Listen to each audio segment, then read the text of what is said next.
Good evening, everybody. Welcome to America's Third Party. I am David Sponheim, and this is Truth Tuesday. Hello. Welcome to our abbreviated opening. We've got a lot of things to discuss. I've got a situation where I've got a photograph that doesn't make any sense at all. That awkward moment when the forest fires forget to burn the forest. The truth is, no wildfire would ever go through an area like this and leave the trees standing with the leaves aren't even wilted. So there's something else to the story about California fires. What that is, the truth, may be pretty scary to all of you. The fact of the matter is, containers are easy to build and link together. We were talking about a container fence in our pre-show, and the idea of a container fence is not new. These things exist. They've been built up for years. Many people wonder how do we take and stack containers? Well, it's super easy to do this. I mean, right now in a stack of containers like that, it looks pretty awkward and unorthodox. But believe it or not, these things link together and stack 2 high very easily. They'll even stack 3 high. And the potential for these containers to be on the southern border is perfect because we have less trade than we've ever had. And there's a surplus of containers around the American shipping areas. There's surplus. We will have to pay for them, but we can buy them as low as $2,000 a piece. Now we can fill these containers with tiny houses, kiosks, food vendors, washers and dryers, all kinds of things. We can make a veritable city facing south on the border for up to 500,000 people. And we can do it for under $1 billion. That's a savings of $24 billion off of what Donald Trump wants CEMEX to get, his crony friends that want to continue to profit from this entire idea that I came up with, the 1,000-mile fence. No, containers are not easy to climb. If you have a container that's greased down, the walls are slick. They can't climb these things. And if we put charged electric barbed wire, rolls of barbed wire on them at the top, they can't possibly get over them. So, and even if we did have motion sensors and we did see somebody climbing over these things, it's not likely they would be alive very long. So the reality is they can be greased down with hydrophobic material and made so slippery that nobody could climb up these things. We do not need welders to assemble the containers. We need welders to cut holes in the walls. And you're a welder. We'll need your job. Absolutely. That'll be a high-paying job. Eric, you got a video for us? Migrants desperate for entry into the U.S. as Mexicans shun the caravan. Let's take a look at this Eric for Good video. Thanks for coming in, everybody. We'll be talking about the top stories in just a second.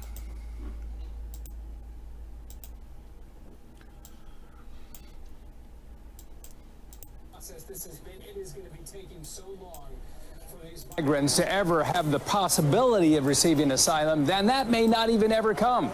They spend their time playing cards and doing other things.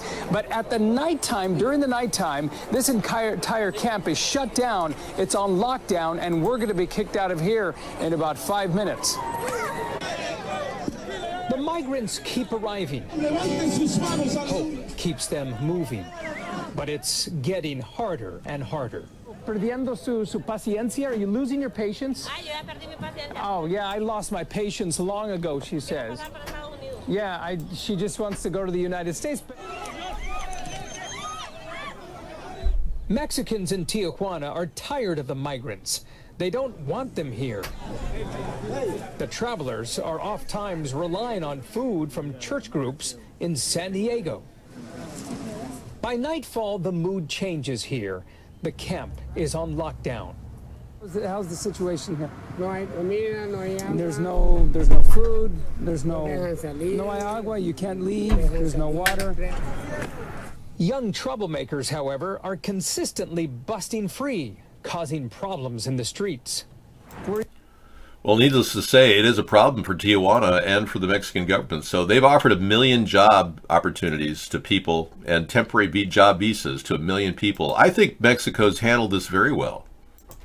I'm amazed at their effort. They don't have 1 million jobs, but they're offering 1 million work visas to these people to not go over the wall and try to make it into America. Well, Connor, everybody's got their own personal addictions, Me, I'm addicted to coffee. I like it. It's good for me. I enjoy it. I prioritize it. So these people prioritize smoking cigarettes. I'm not here to spite them. I want to make sure everybody has food. But Donald Trump doesn't really have a plan. In fact, he's pulling 5,900 troops back right now. That's how ill thought out his plan is. They got to the border and they don't know what to do, so they're bringing them all back. A waste of American taxpayer dollars to push troops down to the border and then have them leave ahead of a major caravan. Now, we've got a bigger story happening in California that's seemingly evading the mainstream media. It's kind of unfortunate, but I want to get the death toll in California. With 1,000 missing, 79 dead they've discovered. I'm not sure how there could be 1,000 people still missing, but the number of missing has dropped to 699. So 79 have been killed by the California Camp Fire. Hi there, Add to One. It seems like Trump doesn't know what he's doing. I mean, who would send 5,900 troops down to the border and then bring them back right away? What a waste of our resources. You realize how much money that costs to push troops down to the border and have them come back with no real plan in mind? Unbelievable. Anyway, incompetence seems to reign supreme in the White House. It turns out Ivanka, Donald's daughter, also his top advisor, tell me that's not nepotism, decided she didn't want to have any emails in a public server. She had them on her private server the whole time. Her private email was the email of choice for her to send top secret information to and from the White House. So it turns out Ivanka has violated our national security over the past 2 years and beyond. We're still waiting on Mike Pence. He hasn't presented any emails of when he was the governor of Indiana, implying that he's hiding something when he was governor. Many people are alleging that Mike Pence may be a pedophile. That's the allegation. And there's numerous people that'll stand up to talk about the MyLab human trafficking operation that's going on in Indiana. And what does Mike Pence have to do with that? Well, if we saw the emails, we might know. But we don't have any emails from Mike Pence either. Well, if she's got a private email thing going on with one of her boyfriends, I don't know. All I know is that Ivanka is faithful to Jared Kushner. And I don't know if she was even privy to top secret information like that Russian agent Michael Flynn, Lieutenant General Michael Flynn, who was working for Russia when he was given the National Security Advisor position for 24 days by Donald Trump. All we are saying is give Pence a chance. No, Pence is not good enough for the job of president at this point. I think Donald's doing just as good of a job as Pence. They're both totally incompetent. So I think we're fine at this point, unless Mueller can come up with a legitimate case. And I've outlined it very simply: 2 cases of obstruction of justice and countless money laundering events. If that negotiated deal, the plea agreement with Manafort worked out, then they must have a mountain of information on Donald Trump right now to file. If this doesn't go down in the next couple months, I have to assume that we'd be better off keeping Donald Trump as our president and just realizing that he's incompetent and then not voting for him in the coming election. There's such a thing as stability at this point. And I was thinking that Pence might be better for a while, but now I'm beginning to believe that if Mueller can't present a case solid enough for the newly elected House to determine impeachment is necessary, then all bets are off. And the newly elected House has about 2 years to do whatever they're going to do. God forbid, amnesty for illegals. I hope not. It'll be stopped by the Senate. Putting together a new health care bill. Oh my God, Obamacare was so bad. How could they even think that they know what they're doing? And yes, Hillary is running again. That's how weak the Democrats are. They haven't even expurged her from the party. You have a request? We can't play selfie during our show. All of this is recorded. And when we record our show, they will automatically monetize that. All right. So I can't play your request right now. Sorry. Many of you are wondering, are these fires in California that created these, bizarre pictures where trees just don't seem to burn? Yeah. Are these directed energy weapons? And I believe they could be. I believe that we're looking at a possible directed energy weapon. Now, well, the government doesn't have directed energy weapons. Wrong. They certainly do, and they've been using these toys willy-nilly. This one's designed to have an MRAP completely dedicated to knock out drones with a laser. So they can do anything. And the technology for them to burn entire forests is there. Get with the program. 1, 2, 3, 4. I can't play that, but later I will. The Plastic Ono band, Give Peace a Chance. Thank you. That looks good, Ghost of Shannon. And we've got Master Meatball in the driver's seat at iVlog. He's the first to cam up. There he is. Let me get him in the show. Yeah, we've got all kinds of potential for camming up at iVlog. Our show at iVlog is pretty popular now. It's growing.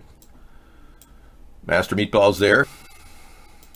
And this is a man who's been in our show for almost, I guess, 8 years. I remember you came in 2010 originally. We were already doing this in 2008, but I think he came in 2010. I remember you coming in as Graybeard. But it may have been a little later, maybe 2012, maybe. He's a shaman, everybody. He's a self-appointed shaman. That's right, you were Graybeard in Blog TV.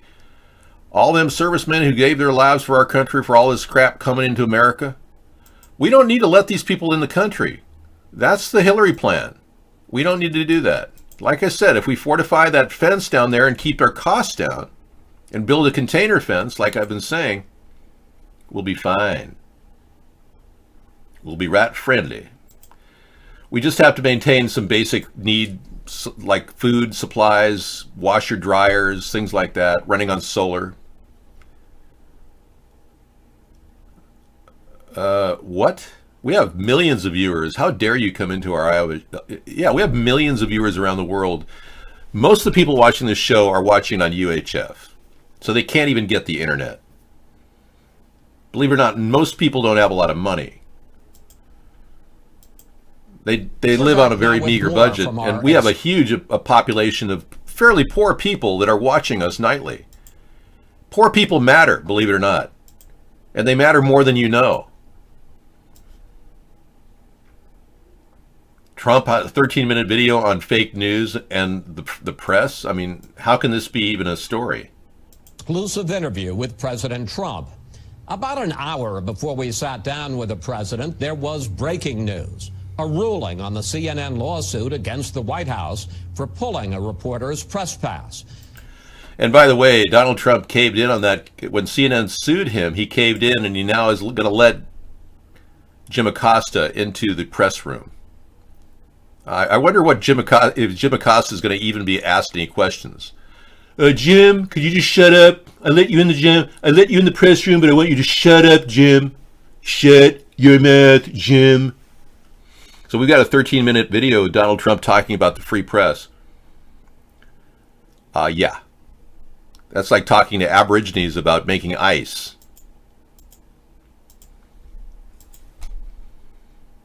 All right, well, that should be fun. We'll look at that. I'll add it to the Trump category, too, just as an archive. You're chatting on VHF. Good for you. Yes, I am very big in Asia. That's right. We have people all around the world watching us. And I'm too orange tonight. Raz Nation says I can reply. Yeah. Let me take a look. I'm always bouncing between too orange and too pink. How's that? Better? Okay. I like what Jim was saying, True Blue. I actually felt that Jim Acosta was not accosting Donald Trump at all. I felt that Jim Acosta was doing a very good job of asking the simple question, what about the indictments, Mr. Trump? Well, I mean, your two best friends that you swore were good people, would never turn on me, both had eight counts of felony counts each. And then Manafort's struck a plea agreement that no one's heard about. Isn't that kind of weird that that case just evaporated into a plea agreement and then nobody even heard about it? Methinks that Manafort is covering up money laundering and he's got Mueller helping him. Here's what Trump should do to CNN Acosta. Pick him last when he starts to talk, turn around and walk out. I think that's funny, yeah. So if you want to talk about directed energy weapons, we're the place to talk about them. Don't hesitate to think that we can't talk about our country burning and committing genocide in this nation. Because all these fires look to me like genocide. I know, Trump is small potatoes compared to Hillary and Obama. Hillary and Obama still pull a lot of weight. That's why Trump couldn't even get a lawsuit by the Justice Department filed against Hillary Clinton for taking $5.4 billion in Haitian donations and giving the people next to nothing. That would have been an automatic lawsuit.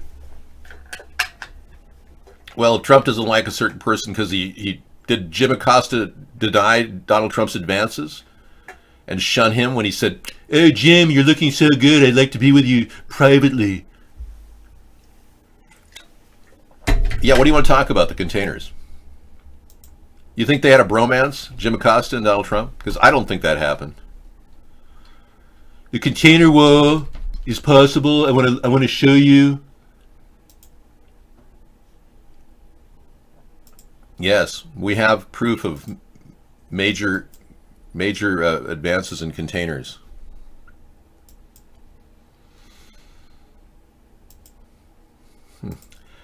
We will get to that in just a bit. A couple stories that we have to talk about real quick.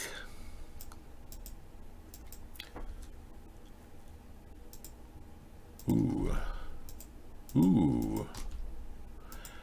Matthew Whitaker, the new acting attorney general who was not approved by the Senate, was paid nearly $1 million last year by a group that's anti-Democrat. And he was also paid $15,000 for speaking on CNN about how he doesn't think the Mueller investigation is leading anywhere and how he would undermine it by not funding it. This guy's already on record being biased and can't possibly be attorney general. I move that Rod Rosenstein be moved into the attorney general position. That's the rightful position that he should be in after he's the only one that's been approved by the Senate. Now that Jeff Sessions has resigned. Yeah, I had a wonderful picture of a, yeah, I think it's in my memory. Let me pull it out of my memory.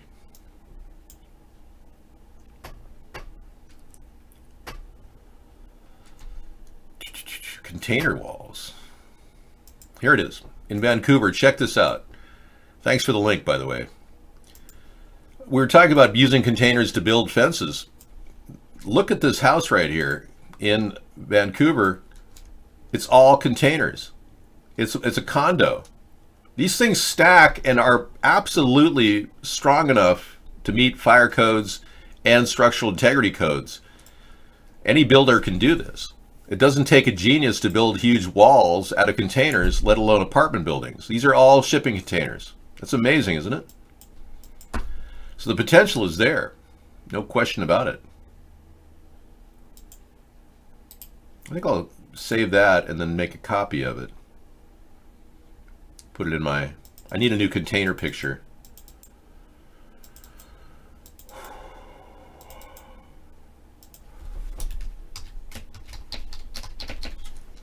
Right.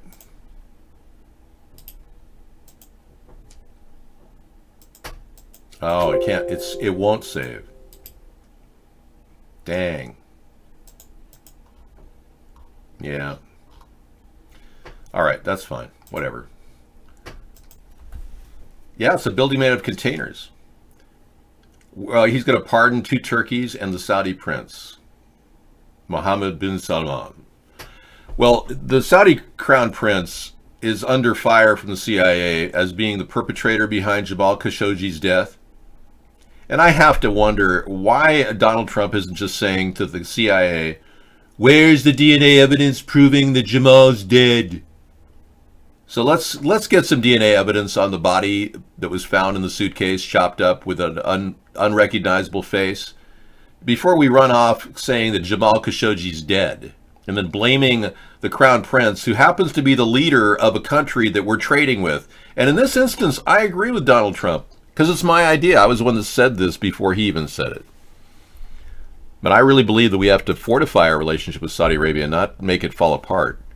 Whatever the motive is for the CIA to do this, I'm thinking that they have ties with former Saudi Emirates that are pissed off at Crown Prince MBS. That's why they're doing it. I never did trust the CIA. No. And I never wanted to talk about it publicly. But I had to when everyone started saying the CIA is untrustworthy. I just think it's a hot spot that we don't really need to broach unless we have a issue by issue cases where we have to vet everyone to make sure they're telling the truth.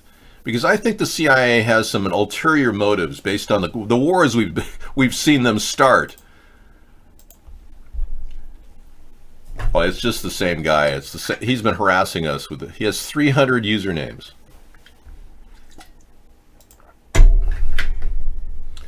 Here's Donald Trump touching a very important part of his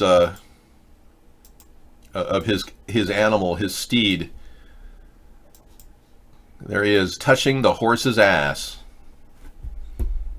It just gives him that sense of strength, to know that he can put his hand on the horse's ass. So it's a very meaningful maneuver. Thank you. Touching the horse's ass. Kiefer boy, that is disgusting. You have been removed from the show. I would think you people would understand our ban policy by now. We don't have a mute policy. We used to have that with people like that, but no more. I mean, if you come in and making sex comments about either Sarah or I, you're going to be banned, dude. I don't understand why people even do that. A Trump and a rump. Right. On the second day of Christmas, Trump did pardon them. 2 Thomas turkeys and a Saudi Arabian prince.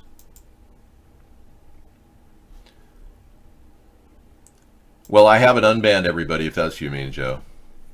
I did unban all recently, so most of these are part of a new list. So the big story really is Ivanka and why she let 30,000 emails sit on her private server without even saying anything. You think John Kelly's right? Excuse me, John Kelly didn't say that. H.R. McMaster, the guy that Trump fired, that did all the good work in the White House by vetting everybody. H.R. McMaster said Ivanka's an idiot.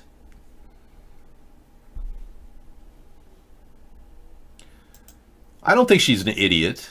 I think that's very disrespectful. She is?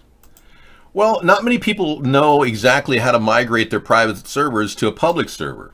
It takes a little bit more than just, how do I comply here? She needed a staff of people working in cyber terrorism to do that. But unfortunately, Donald Trump fired everybody who was working for Obama in cyber terrorism. And consequently, she had nobody to turn to. So is it really Ivanka's fault that her dad fired all the experts in the Oval Office? Yes, I would say that we have up to 500,000 occupancy for people to live in the containers from the Mexican side, with a beautiful view of Mexico and possibly the Rio Grande. Yes. Much better solution than Donald Trump's, where he sent 5,900 troops to the border and now he's bringing them back again. Pretty soon he's going to order them back after they return home to their families. Oh, honey, I don't know why we went down to the Mexican border, but, oh, we got a call? We're going back again. Oh, we can't even spend time with the kids. I don't think Ivanka is a cheater like her father, who allegedly had extramarital affairs while married to Melania with their 1-year-old child, while he was porking Stormy Daniels.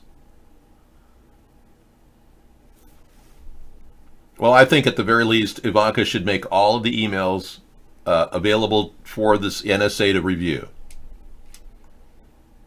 We got lots of fans of David Sponheim in Japan, yes.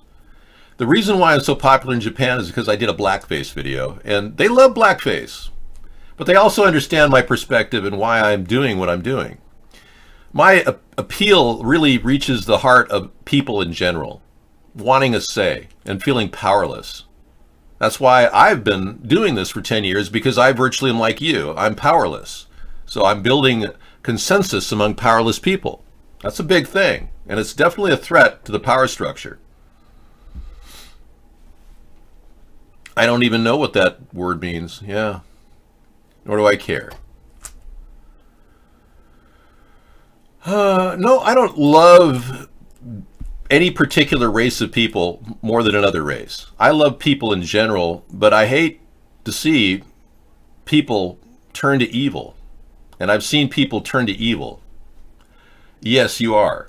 I'm going to ban you continuously the more you come in here, because you, Sir Melko, cannot take no for an answer. When I first banned you, I wanted you to leave the room for good. But now, after 300 new usernames, I still ban you.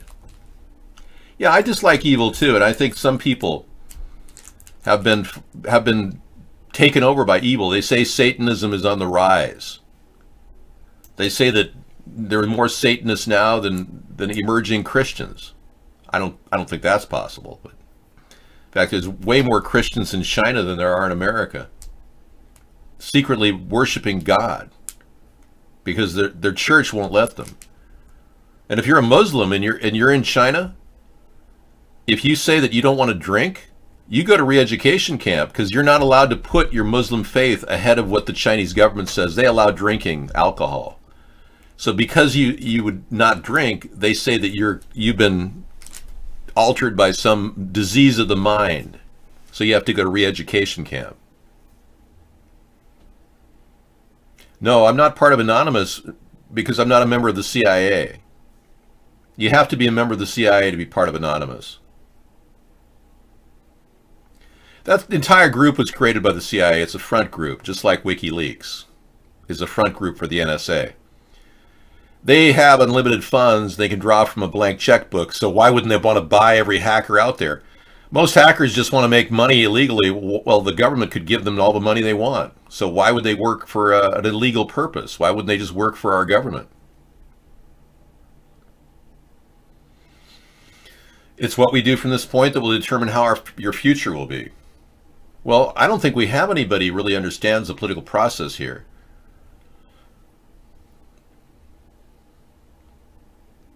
I think what a lot of people don't realize is that it's an active process, democracy, whatever we know about it. But, watching us is a passive activity. But that's better than nothing. So I'm thankful for that. Thank you. At this point, what difference does it make? What difference at this point does it make? Okay, so Ivanka will probably get no punishment for 30,000 emails. Mike Pence hasn't revealed his emails as a governor of Indiana, so he hasn't been punished either. Hey, for all of you living in the Northeast, you're going to have one hell of a winter and a holiday coming up on Thanksgiving. They're estimating 14-degree weather up in the far corners of the Northeast. To have some snow, places like this, Erie, Pennsylvania, you can see all the problems it's caused on the roads. That means it's been cold enough for the roads to be a little bit on the slippery side. But, the real cold hasn't really arrived yet. We're getting really quite a cold blast that's coming up for basically the holiday. I mean, it's going to be right on Thanksgiving. Just this big old Arctic high that's going to set up shop and just provide a lot of cold air, not only to just kind of the north and the east in general, but kind of specifically the exact northeastern part of the United States. Look at these high temperatures. Look at the drop-off between Wednesday and Thursday in a place like New York. 42 Wednesday, 27 on Thursday. By the way, Providence, Rhode Island, forecasting a high of 22 degrees. And if that was our high temperature there, that would just totally break the city's Thanksgiving record for the coldest high, but also the coldest high for any date in November. That is really, really cold air. Look at the morning temperatures. I feel really bad for my brother up in Binghamton. Sorry, Sam. Single digits that you're going to wake up to both Thursday and Friday. Wow. Oh, boy. We are looking at a very cold Thanksgiving on the way for parts of the Northeast. Now, in some cases like Boston, this could be the coldest Thanksgiving in 100 years. Wow. Well, she certainly would do better snuggling up and next to a fireplace. Binghamton is a nice town. Yeah, I like Binghamton. And it's a great stopover from New York City. New York City? The guy didn't do anything. He just mentioned the M word. We're not allowed to use the M word in our show. Yeah, just avoid talking about that M word guy and you'll be fine. He's a stalker. Well, congratulations on getting your winter, but man, 10 degrees, 1 degree in Binghamton, New York. That's going to be a nightmare for a lot of commuters traveling their family in hardcore traffic in the middle of Cross Bronx Expressway. That's going to be hell in New York. And I'm worried about all the homeless people. They're going to freeze to death in the streets. There's a lot of them in New York and Detroit and all across the country. They're going to be freezing to death. They don't tell you this, but every single police department in these cities have freezers with body parts in them from people that froze on the street. So I think they're making money on the body parts. They just sell them piecemeal. Hey, you want another leg? Yeah, we got a couple of heads if you want some heads. It saves cremation, so they just sell off the body parts. You think I'm kidding?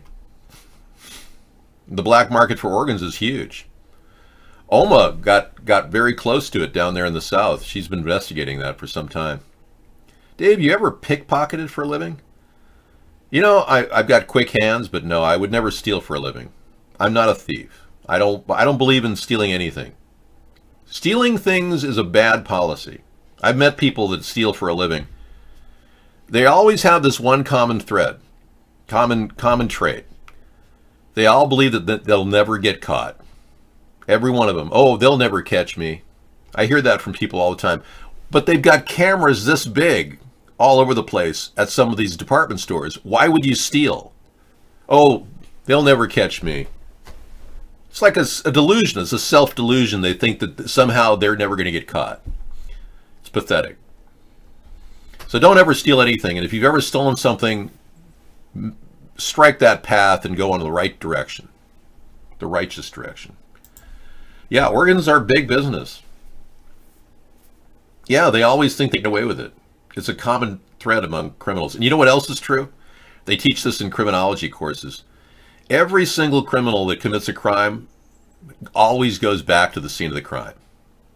So a lot of the forensic evidence that they're gathering now, they're putting together a plan so that whenever there's a crime scene, they can send this drone up and it takes pictures of everybody in the crowd. Brilliant, isn't it? So then the forensic evidence can be reviewed and then they can determine how many of these people look creepy and then do facial recognition on them. And pretty soon you pick up some information. Every criminal seems to go back to the scene of the crime. They get the second look. It's like a rush for these people. We have idiots and morons here and geniuses, Joe. I just don't know exactly who's who. Yeah, it doesn't really matter though. We're all kind of learning here. Everything's imperfect. We're all imperfect. I know that seems, kind of a truism, but it's... Tiki Live ended up shutting down the broadcast. We were using too much bandwidth. So, and because I couldn't control the room, I gave it up. But we're on Periscope, and our show at Cool Rock is still very much alive.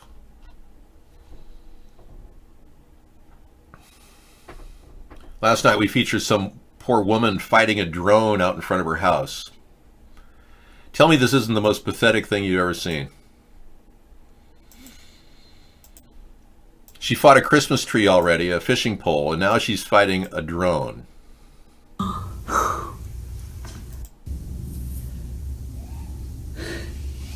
my gosh, I'm gonna go outside and ask her. Billy, what's going on? What's this? This is like a government thing. Big Brother. It's Big Brother. Someone's watching you. Is it Scott? You can't throw rocks at it. Is it illegal to throw a rock at a drone? Is there a law against that? I don't know. We have three platforms. We've got Periscope, which is our live feed. If you ever have problems with the CoinHive, sucking energy out of your computer, you can use the Periscope and open up the pop-out chat and keep Periscope open. Romano cheese is about $4.99 a pound, Joe, for good Romano. Yeah, you're talking some of the best. Okay, Sarah's here. She's going to take over. How would you make America an equal and fair country for all? I know it's a hard question, but that's what I really want to know. Yes. Well, I am the original. Sarah and I are the original creators of the Baseline Plus program. What, are you kidding? Oh, you wanted Rodney Dangerfield or... Hey there, big buddy. Living large, man. How will we make America equal and fair for all? Yeah, I think the $400 plan per month, it's the Baseline Plus plan that Sarah and I came up with in our book, Hybrid Capitalism. I think this is a starting point to kind of balance things out, because some people resent paying taxes and they wonder, why can't they get food stamp money? And people who pay taxes could get money back this way if they just apply for $400 a month, as long as you're not receiving Social Security or disability. There's MSG in these Romanos. Really? Thanks, Howie. Okay, back to you. You're going to do a turkey shoot? Well, we're not doing a turkey shoot. We're videotaping the making of the turkey on Thursday. And we play it during our eating period, so we're not really live on the screen. We monitor chat, but we're not... Yeah, because I want to do a cooking show, but I don't want to interrupt our dinner. But this is the best equalizer I can put out there, and we can afford $400 a month. Now, some Democrats are stealing my idea and offering $500. If they're legitimate, you can bump this number up to $505. We'll beat them by $5. I can't bring back Tiki Live. I'm so sorry. Not enough people used it. Yeah, well, you'll be qualifying for Social Security pretty soon, Sherry. But again, if you get Social Security or disability, you won't get any more money. Thursday is going to be a turkey. We bought a 12-pound turkey for $12. That was a pretty good deal at Costco. And we're going to be making the turkey, stuffing it. I think we'll go with I think I've got those spicy sausages and maybe some apple, if we have any apples. Yeah, apple. Yeah, we have apple, walnut. Oh, we have cranberry. walnut? Perfect. We'll do apple, walnut, sausage. Cranberry. Sauce stuffing. Cranberry in their stuffing? I don't know. It's a little too acidic. David's not a fan of cranberry. Well, it's a little too acidic. We'll keep the organic cranberry on the side, but I mean, I don't want to get too acidic. The big thing about dinner is when you overeat, you get acidic stomach, acid stomach. Okay, apple, walnut. That's a good deal. Sausage.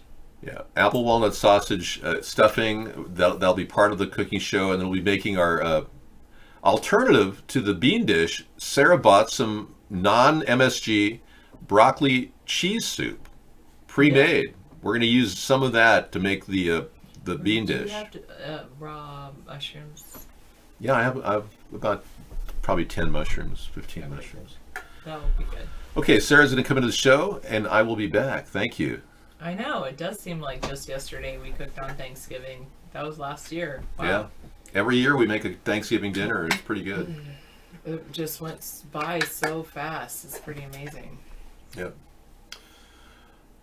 Well, last night I had a really cool show. We played... I found a video of Laurel Canyon's, the house where Joni Mitchell lived with Graham Nash. And we played that video for everybody. It was just a wonderful, called Chateau Marmont. And Joni Mitchell, she was so young there. She still owns this place. And it's still there in Laurel Canyon. And it's the same house that Crosby, Stills, and Nash created when they sang, "Our house is a very, very, very fine house with 2 cats and a dog." Remember that? I couldn't be so hard. Well, it won't be. You won't prepare the broccoli soup, but Adele, you're right. We could probably make our own broccoli soup, but it's going to come pre-made because we had to replace the Campbell's soup, mushroom soup, with something with non-MSG in it because we've been getting a lot of complaints about that. Okay, you just made 3 quarts of huge turkey bone broth for 3 days. I'm good for Thursday. So you're just going to have turkey bone broth for Thanksgiving? What are you, on a diet or something? All right. Spam carved like a turkey. No, he doesn't, Alfred. Do you? David, do you like the Rolling Stones? Huh? Do you like the Rolling Stones? The magazine? No, Or the group. group. Yeah, I like the Rolling Stones. Yeah, I enjoy their music. Paint black. All right. Cam 4.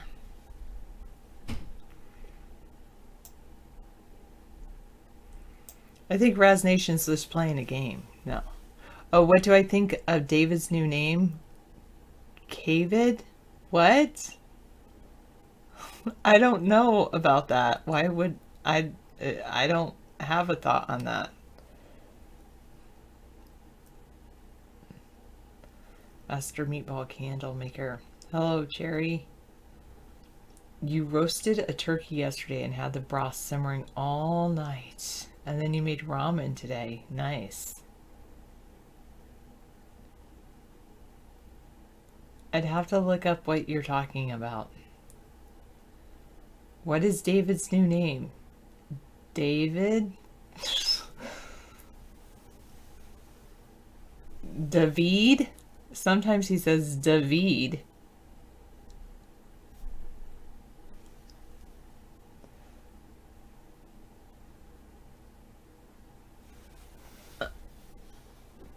Do I have a thought on that? No, I don't. Should I?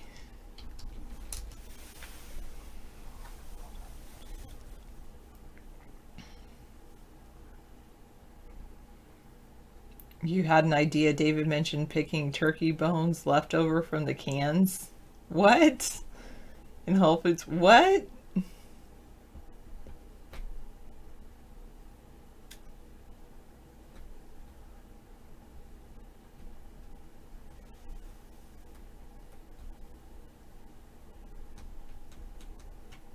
Wow. Well, I guess I don't think it's a good name, Raz Nation. Because if you Google that with the dash, it's like, oh my goodness, I don't even want to go there. Maybe that's what other people should Google.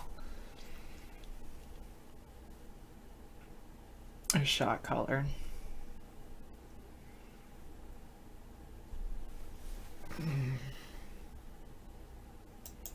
I think so too, Sammy's dad.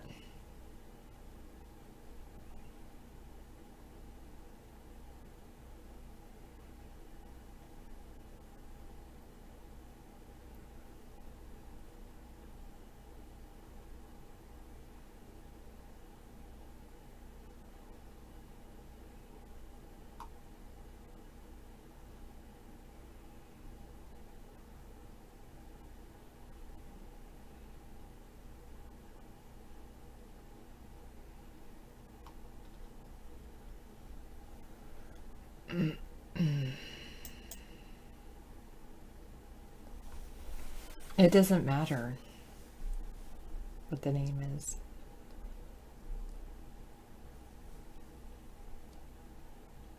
Oh, really?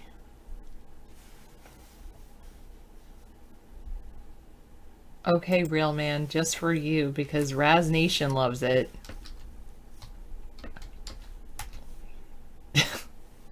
I'll say that's good.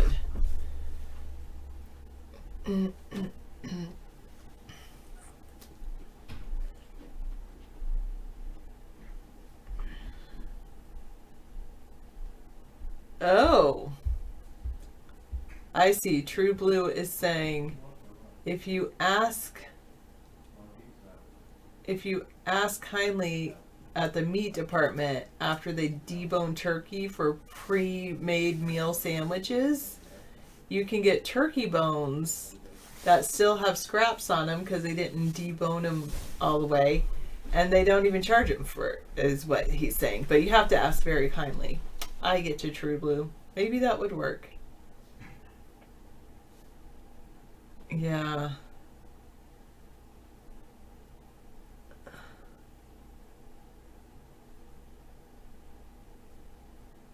Yeah, I would say you are too young.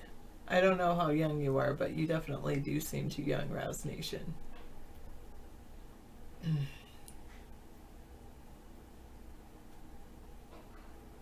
Okay.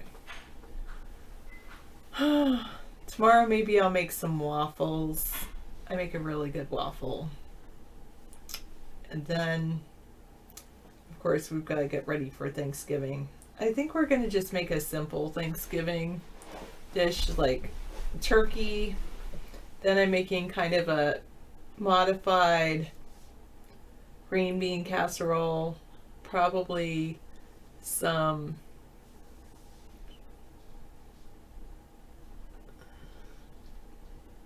Does New Zealand do turkey dinner like us? I don't know. Yeah, but David loves his stuffing, Skrizzle. I'll just eat the dried cranberries by myself. Thanksgiving is Thursday. It's the third Thursday, that's right, of the month of November. There's no Thanksgivings in Australia or New Zealand or the UK. Ooh, that sounds True Blue. Good True Blue. True Blue takes the deboned turkey, so he takes out, or who would want a deboned turkey? A lot of people. You wouldn't believe it, Sammy's dad. I mean, yeah, because then deboning a turkey is just so, yeah. It's expensive because it's very convenient, because nobody wants to accidentally cut into a bone. But that's okay. Oh, Spectra. I would think it's with blue cornmeal. 0? Oh, I'm sorry, Roboscules. Are you getting over a cold, Raz Nation?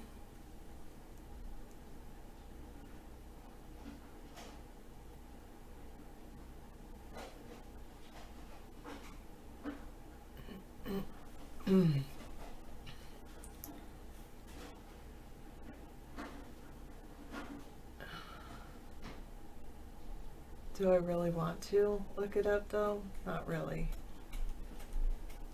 Alright. That sounds good. The turkey bone soup with rosemary, onion, garlic, parsley, etc. That's really good. Yeah. I debone the turkeys afterwards, like after we cook them and we have our Thanksgiving meal. I'll take all the turkey off the bone, which is very good.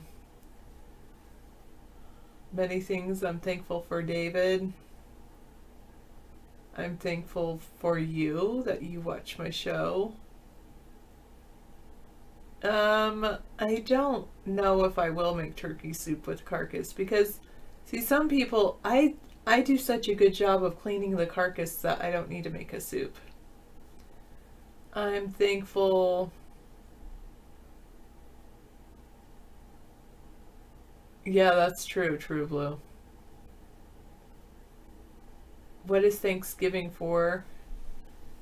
It's basically, they tell us in America, it's because when the first settlers that arrived in America had a very difficult time surviving, and when they realized that they had a good harvest, and they were able to have a good harvest, and they realized, well, we can make it through the winter with this harvest, they gave thanks. I didn't ask if you were cold, I asked if you had a cold. Okay. But really, the Thanksgiving has a more nefarious, at least that's what we were indoctrinated to believe. And they had a big meal with the Native Americans and the Pilgrims and things like that. That's what we were indoctrinated to believe. I don't teach students anything about things. You don't want me to tell them the real thing? Well, the truth is that for many years they would, after that, first Thanksgiving together. Then there were times when the European settlers would attack the Native Americans. I'll let them ask their parents about Thanksgiving. Unless it's in a curriculum. No, I'll just teach to the parents and they can know it's the time we eat turkey. Anyway, and whenever the U.S. or the European settlers won, they would have a Thanksgiving where they'd give thanks for the winning of the battle.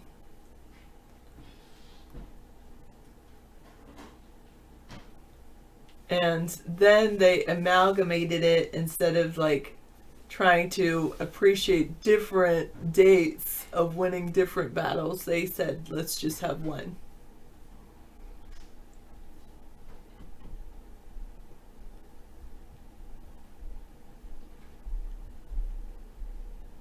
Yeah, no. With Neil, we're not thankful for that.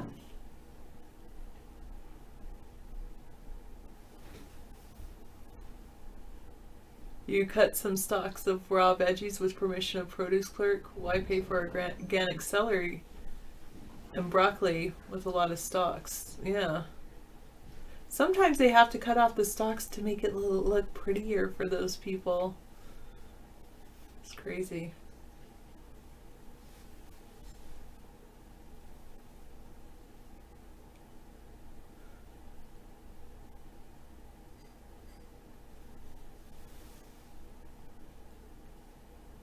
Whole Foods now wants to charge for the brown paper bags you used to get. Yeah, like the ones you use for recycling, yeah. They charge up in, there's a city near us that they passed a city ordinance that if you want a bag that you have to pay like 15 cents a bag. It's trying to like make everybody use reusable bags for grocery shopping.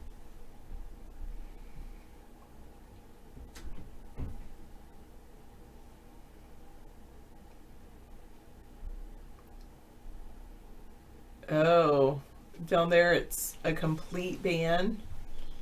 Wow. 10 cents in California in some places. Some places completely ban the plastic bag and then charge for the paper bag. Ours, they still use plastic.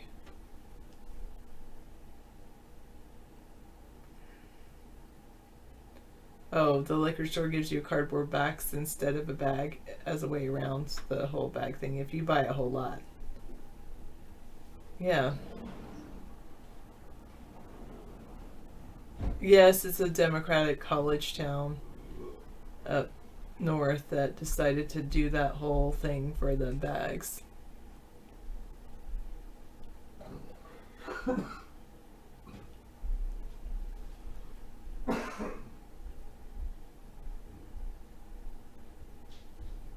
Why is it hard to believe? I don't think it's that hard to believe. All right.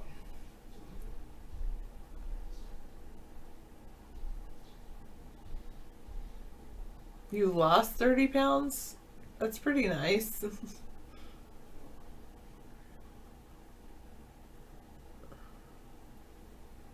Oh, that's such a good question. Chicken asks, Sarah, why are some people sad while others are happy and hopeful? I think it's all dependent on perspective. Like, some people have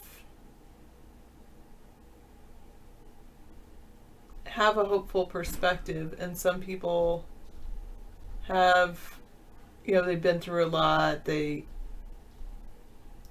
get jaded, and they might be sad because of that. Somebody said that, called them a mean name or something like that.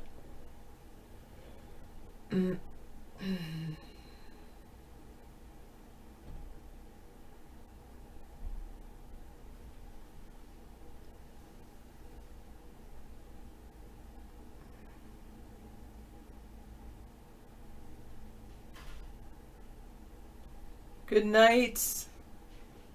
With Nail. Good night. If you're in the UK, okay, good night. I've been disconnected from the chat room over at iVlog. Stay tuned. I'll be reconnected in a moment. It is kind of hard to have a hopeful perspective when you're surrounded by doom and gloom. One thing that helps is actually like the idea of thankfulness, Thanksgiving, giving thanks. That actually helps have a better positive attitude whenever you're feeling down. Think of the things that you're grateful for, for which you are thankful, for which you are grateful. There's so many things for which to be grateful. For instance, getting out of bed in the morning.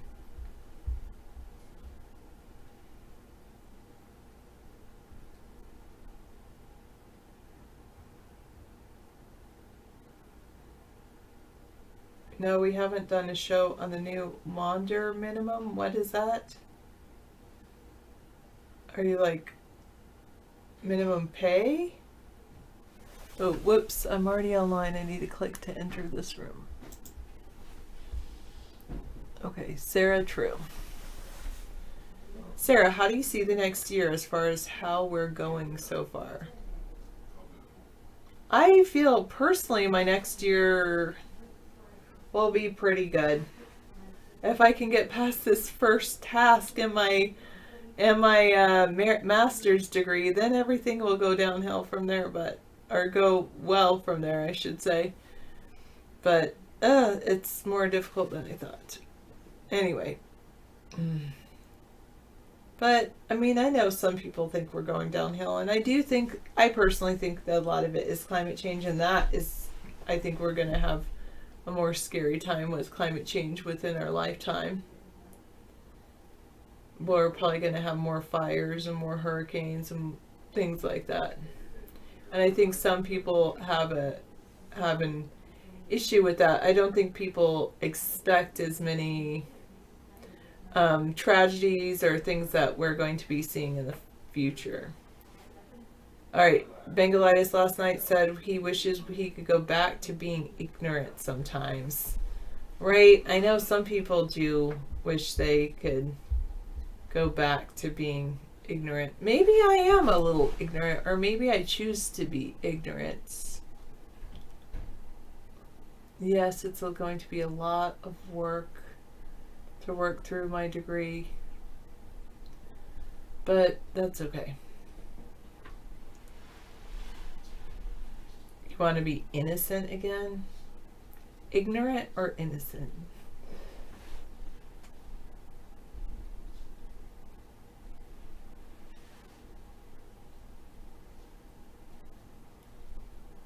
All right.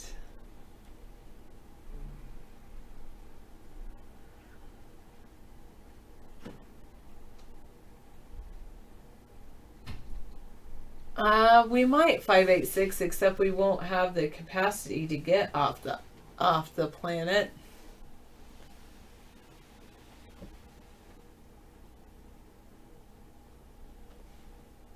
David is doing well. Thank you for asking, 416.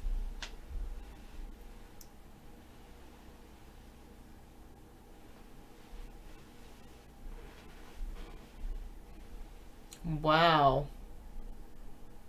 She was sent to a mental hospital for her philosophical beliefs. Wow.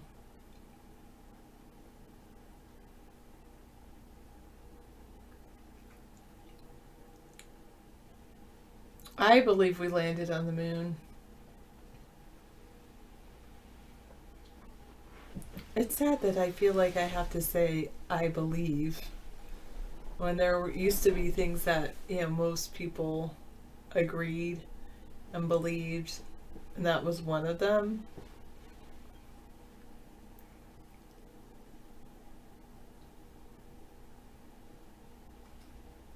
Season 2 of Mars on the National Geographic show is now playing. One lady got pregnant. Huh.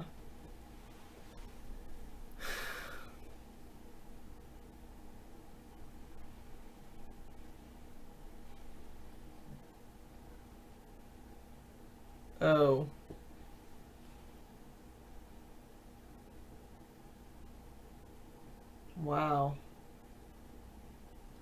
They tried to tell her, just color. Just put your mind on something else and color.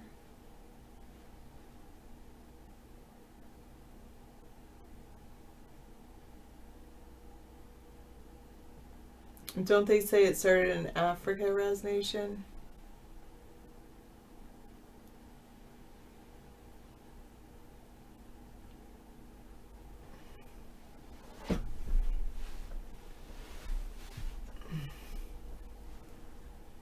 Punched out. Wait, what?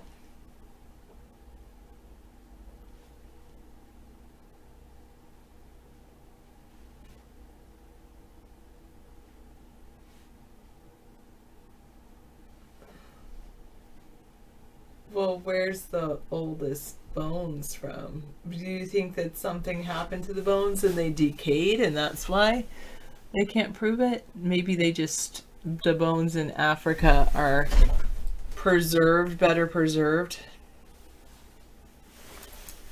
Or what about Kennewick, man? Up in the Pacific Northwest.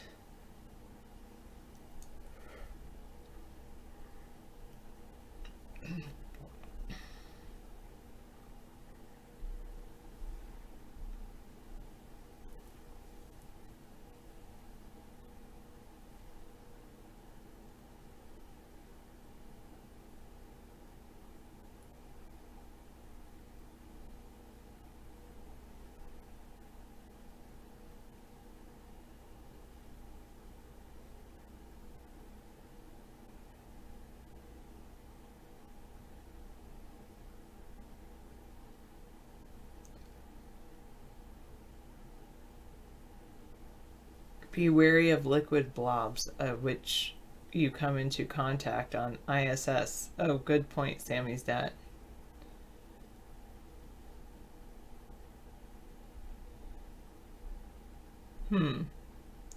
I will be having some cranberry sauce.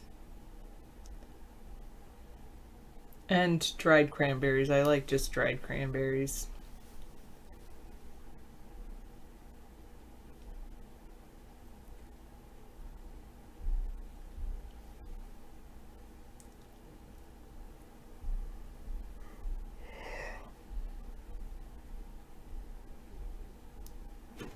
I've never had fresh, like I've never made fresh cranberry sauce. I've always had cranberry sauce out of a can.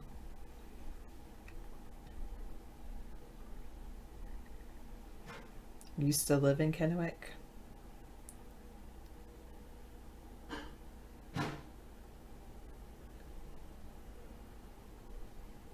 You forgot the cranberry part. You're going to make your dessert cranberry with homemade crust. Usually you don't need crust for a cranberry.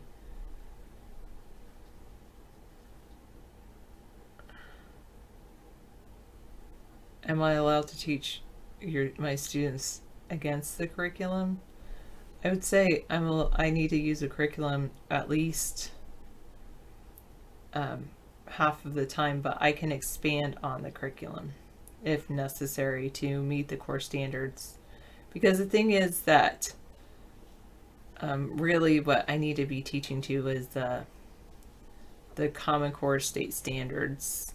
And the Common Core state standards, for instance, you can use a textbook to teach them, but it's not about like teaching the standards. It's more about teaching text deeply and being able to teach kids to analyze any type of text they run across.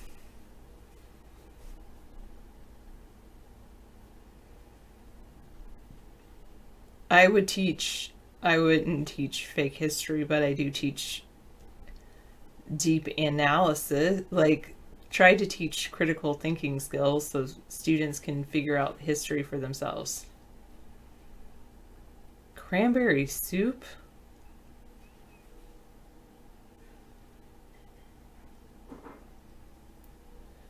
So I could present the whole idea that this is one story of the Thanksgiving and this is another story of Thanksgiving. The Thanksgiving story about Thanksgiving is not in my curriculum directly.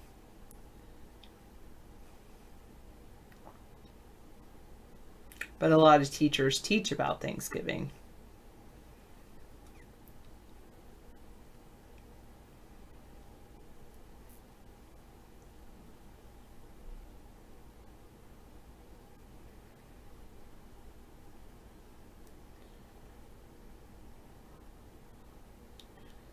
I don't teach hate. I only teach love, peace, and acceptance of others.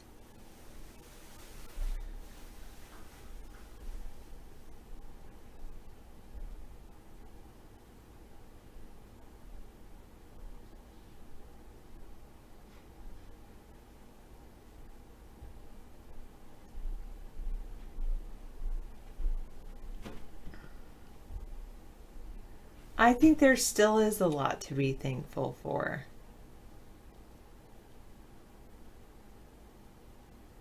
Oh, that. I don't teach that. I know what you're talking about, Mad Dog.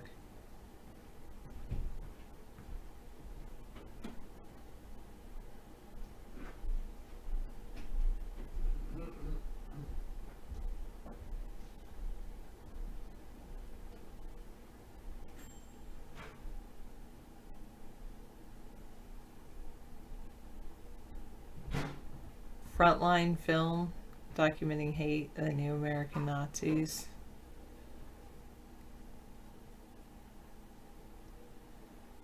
Go ahead, Cherry.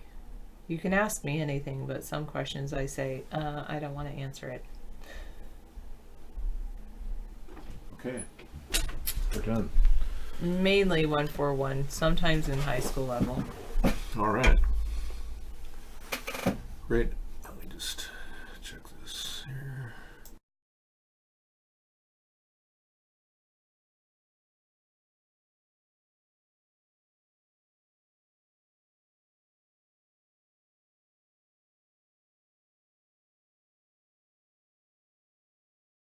All right, great. Well, we're done here. Sarah, question, serious.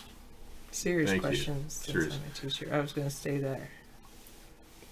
Oh, so you eat Flintstone chewables still, Mad Dog? Really? Okay. K-Bid. It is one way to get your vitamins. I don't know anything about K-Bid. No. He said, Sarah, what do you think of David's new name? It's like somehow he decided to Google that, and he's like totally into it. Wow. That's and I was like, oh, too bad. Okay, I don't know what you're talking about. And then I saw what I was talking about, and I'm like, yeah, that's for you. That's not for David or anybody else. How do you associate David with that? Yeah, it's just, I think you're drawing conclusions where they don't exist. Yeah. So we can't answer questions related to your teaching situation, Sherry. Yeah, I'm so sorry. Wait, what? One of his teachers is making him read a book which contains profanity. I would not allow that if you're a parent. You don't have to allow that. Have you talked to the teacher? I would say my first step would be to talk to the teacher and express your concerns. Yeah. And if the teacher says that about either he reads it and gets an F, if it's a book that you or your family does not condone, then you can take it to the next level. First, talk to the if you haven't talked to the teacher, reach out, because maybe your son is saying, I have to read it or I'll get this, because he wants to read a book. So make sure that you're getting the true story. The story from the teacher. Yeah. And then if the teacher says it, Scrizzle asks, is it To Kill a Mockingbird? Yeah, we don't know what I the don't book know, is. but Uncle Tom's Cabin, I mean, all these things. You know. But then and then you can go talk. You can talk to the principal if the teacher doesn't, if the teacher's not amenable to what you're saying, then talk to the principal, and you can go up the chain of command, if you will. But start at the lower level, and then. And remember, your children should know the difference between good and bad, and good words and bad words by now. Age of Reason is 7 years old. So. I haven't. Really? What's that? I have not heard of any book like that being a requirement in a school, at least not in a public school, because they would get, the thing is, public schools usually listen to parents, and if parents, so like I said, take it up the chain of commands. Yeah. Sounds like because it could be, I mean, hopefully, obviously the teacher should be, obviously the teacher should be aware if that's a book. I mean, exactly. And then you can go up to the principal, and then like somebody says, you can even go to the school board. Right. So, Master Meatball says it's just a word, like all words, it's how you use them that matters. Yeah. Yeah. But if the B word is mentioning women, that's objectifying women. That's not good. I do remember I remember reading Huckleberry Finn in school, or my teacher was reading it to us or something, and I personally think it was because my teacher like didn't want to read. There's only like once or twice that word comes up. Didn't want to read it, and anyway. Yeah, banned books. I was surprised. I saw Mein Kampf in a list of banned books at my local library, and it was right in the center. And I actually went to the library and I said, "Why are you profiling Mein Kampf as the centerpiece of your banned books? I mean, that's glorifying Hitler." I actually told her that. And she said, "Well, we have a right to post the banned books in our library showcase, sir." Really? An antique store in France, an original? Well, that's pretty rare. But who wants to collect that negative karma, you know? The thing is, yeah. And usually, in even health department, or health classes, going up from, I know, 5th grade, there's certain things that are talked about in school, but usually the parents have to sign a release on that. So it's surprising to me. I don't know what book you're talking about, but it's surprising to me that that type of book would be chosen by a teacher as required reading. Yeah. Animal Farm was required reading for myself. I did have to read Animal Farm. And not only did I have to read Animal Farm, I had to read Animal Farm over the summer because I was going into I never read The Scarlet Letter though, which was like required reading for everybody else at the school. Because Hawthorne, yeah. I was that, anyway. Nathaniel Hawthorne. That was a boring book. I didn't like it. Yeah, exactly. So do make sure, sometimes kids will say, oh, I have to do this, but really the teacher's not saying that. So make sure you talk to the teacher. Yep. And then talk to the principal. That's right. Thank you, Sarah. Because it could be your kid's just saying that, and it was never assigned by the teacher. Yeah, just to get a rise out of you, you know. Okay, more migrants coming into Mexico, being shunned by the Mexicans. The Tijuana people don't want the migrants there. Where are you going? Where? Nobody wants to talk, but they're running out of here, and they keep jumping the fence. Let's see if this guy wants to talk. ¿Puedo hablar con usted?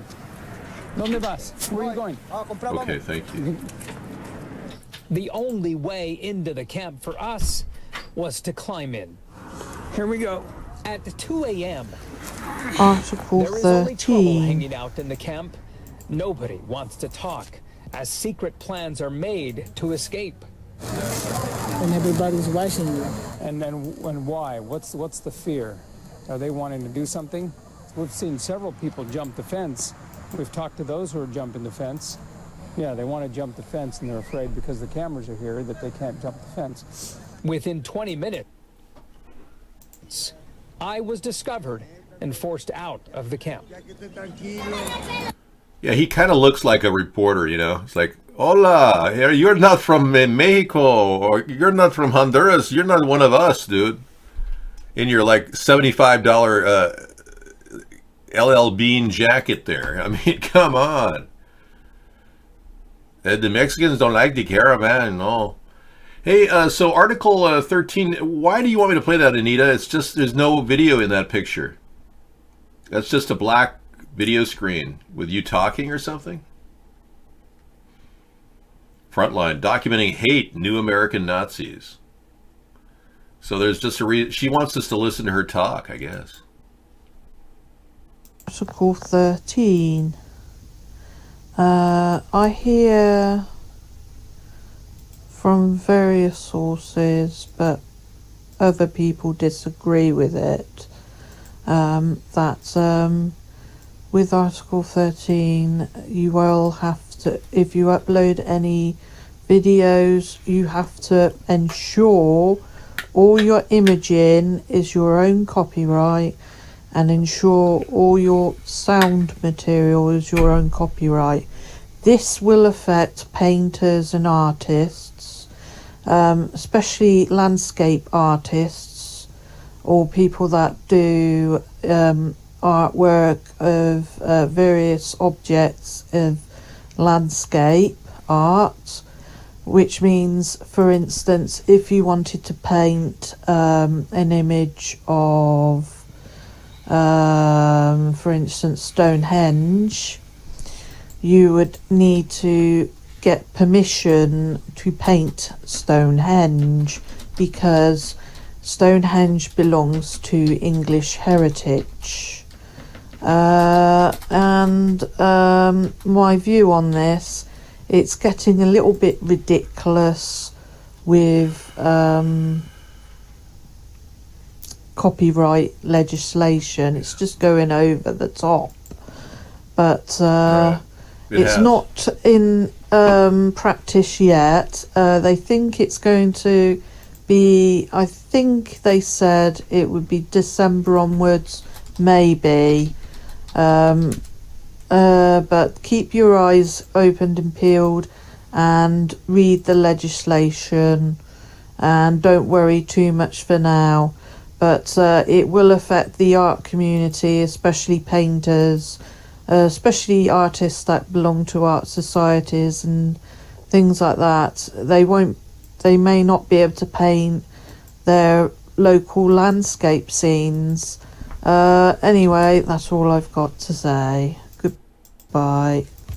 Okay, that was Anita CD. Thank you. Anita, you have a lovely voice. You should do more videos, you know. Yeah, it's really your voice. I know. It's great. Thank you. Yeah, you have a very lovely voice, very appealing. You know, you could talk about a lot of things. But you've got to add video to it, even if it's the background of, you know, something uncopyrighted. But don't in any way use a lightning bolt in your images, because according to Guest 950, lightning bolts are copyrighted. There's a surfing company clothing line using lightning bolts. Isn't that interesting? Yeah. I believe in a first copyright strike law, so that we get past this current law that requires people to be sued for second, third generation copies. I think that some companies that produce a movie should be able to earn all that revenue on the first release of the movie in the theaters and DVD, and now they're releasing theater and DVDs at the same time almost with a lot of movies. So a theatrical release could start.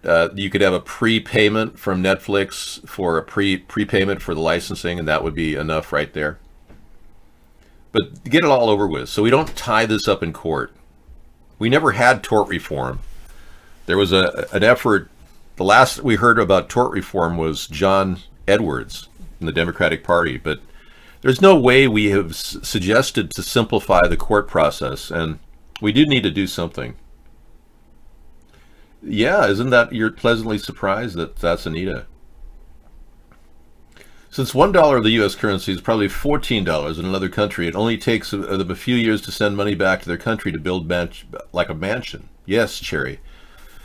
They estimate that $45 billion of our revenue generated in America through people's work or selling things, $45 billion is sent overseas to family members. And it's huge. It has a multiplier effect in their countries. So a person could live on $1 a day in China, and they do. It's kind of sad in a way. I try to live on very little, but to understand that. You have to understand sustainability. But those countries are living way below our standard. And the truth is, our country cannot export our standard of living to every other nation. We just can't. And other nations can slowly gain their abilities like we have, but we also have to steer the other nations towards sustainability and managing our environment better.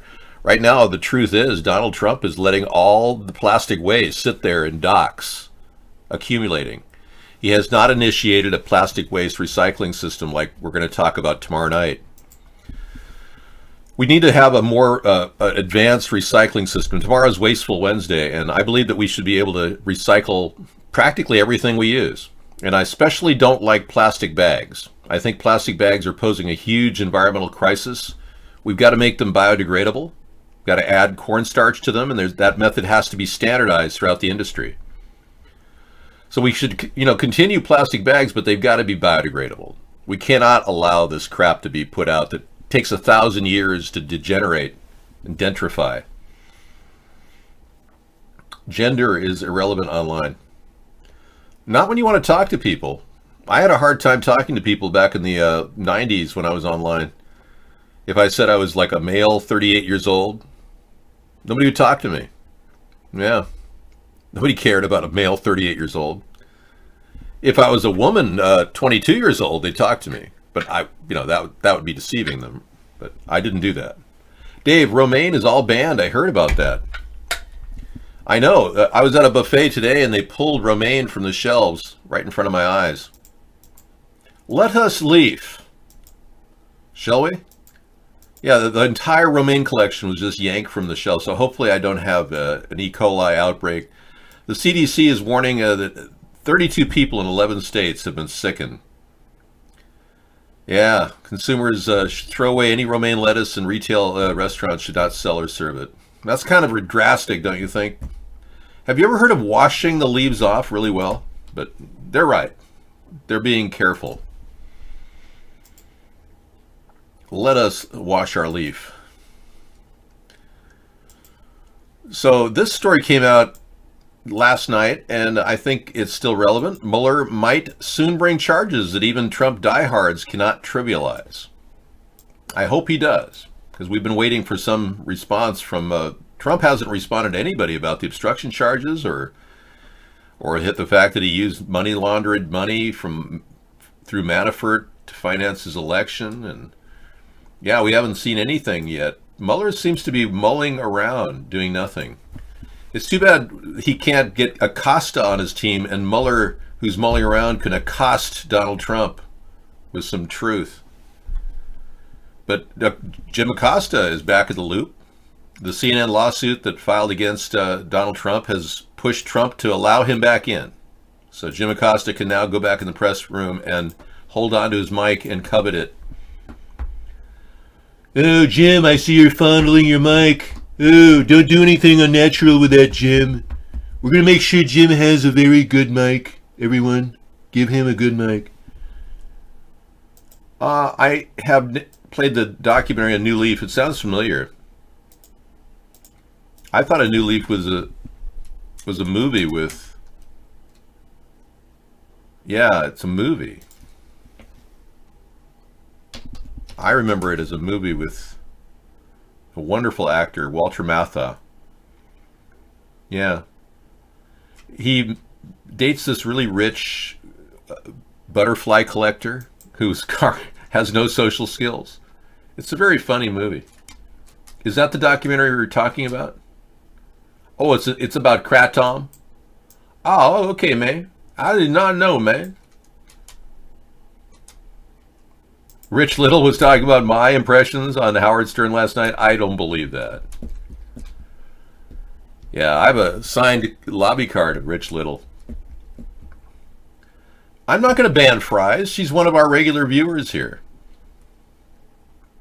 But tonight he has accepted you. Okay, David, my boyfriend watches you, and it's taken him a while to accept the third-party movement, but he's watching. Hello there, boyfriend of I Love Fries. Welcome. Well, we've got a very good chance. Oh yeah, Rich Little did Carson better than Johnny Carson did Carson.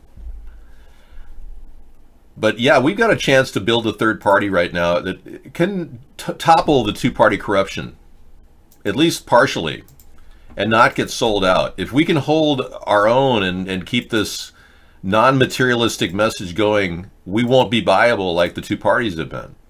Now, we've been doing this every day for the past 10 years, except for Sundays. And it's just a constant effort to continually broadcast a similar theme. Excuse me.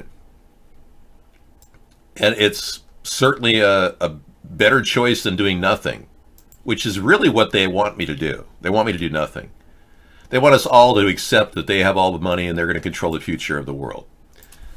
I don't agree with that. Family auction, virgin bride on Facebook, selling her to a businessman for 500 cows, 3 luxury cars, and 7,500 pounds before she is dubbed the most expensive woman in South Sudan. A picture of the 17-year-old girl was posted on Facebook. The highest bidder, a businessman, married the teenager on November 3rd. And this is an interesting reality check because this 17-year-old bride is a very big woman. Yeah. And she could kick his ass if she wanted to. She's bigger than Michelle. Michael Obama, the guy who pretends to be a woman. Yeah, good for her and good for him. You're a part of my family. You must accept part of my family. You are going to be the future leader. $4,250 increase in fetal deaths reported for the flu shot given to pregnant women. Wow. That's a serious anti-vaccine message coming off Reddit. Misanthropy has that story.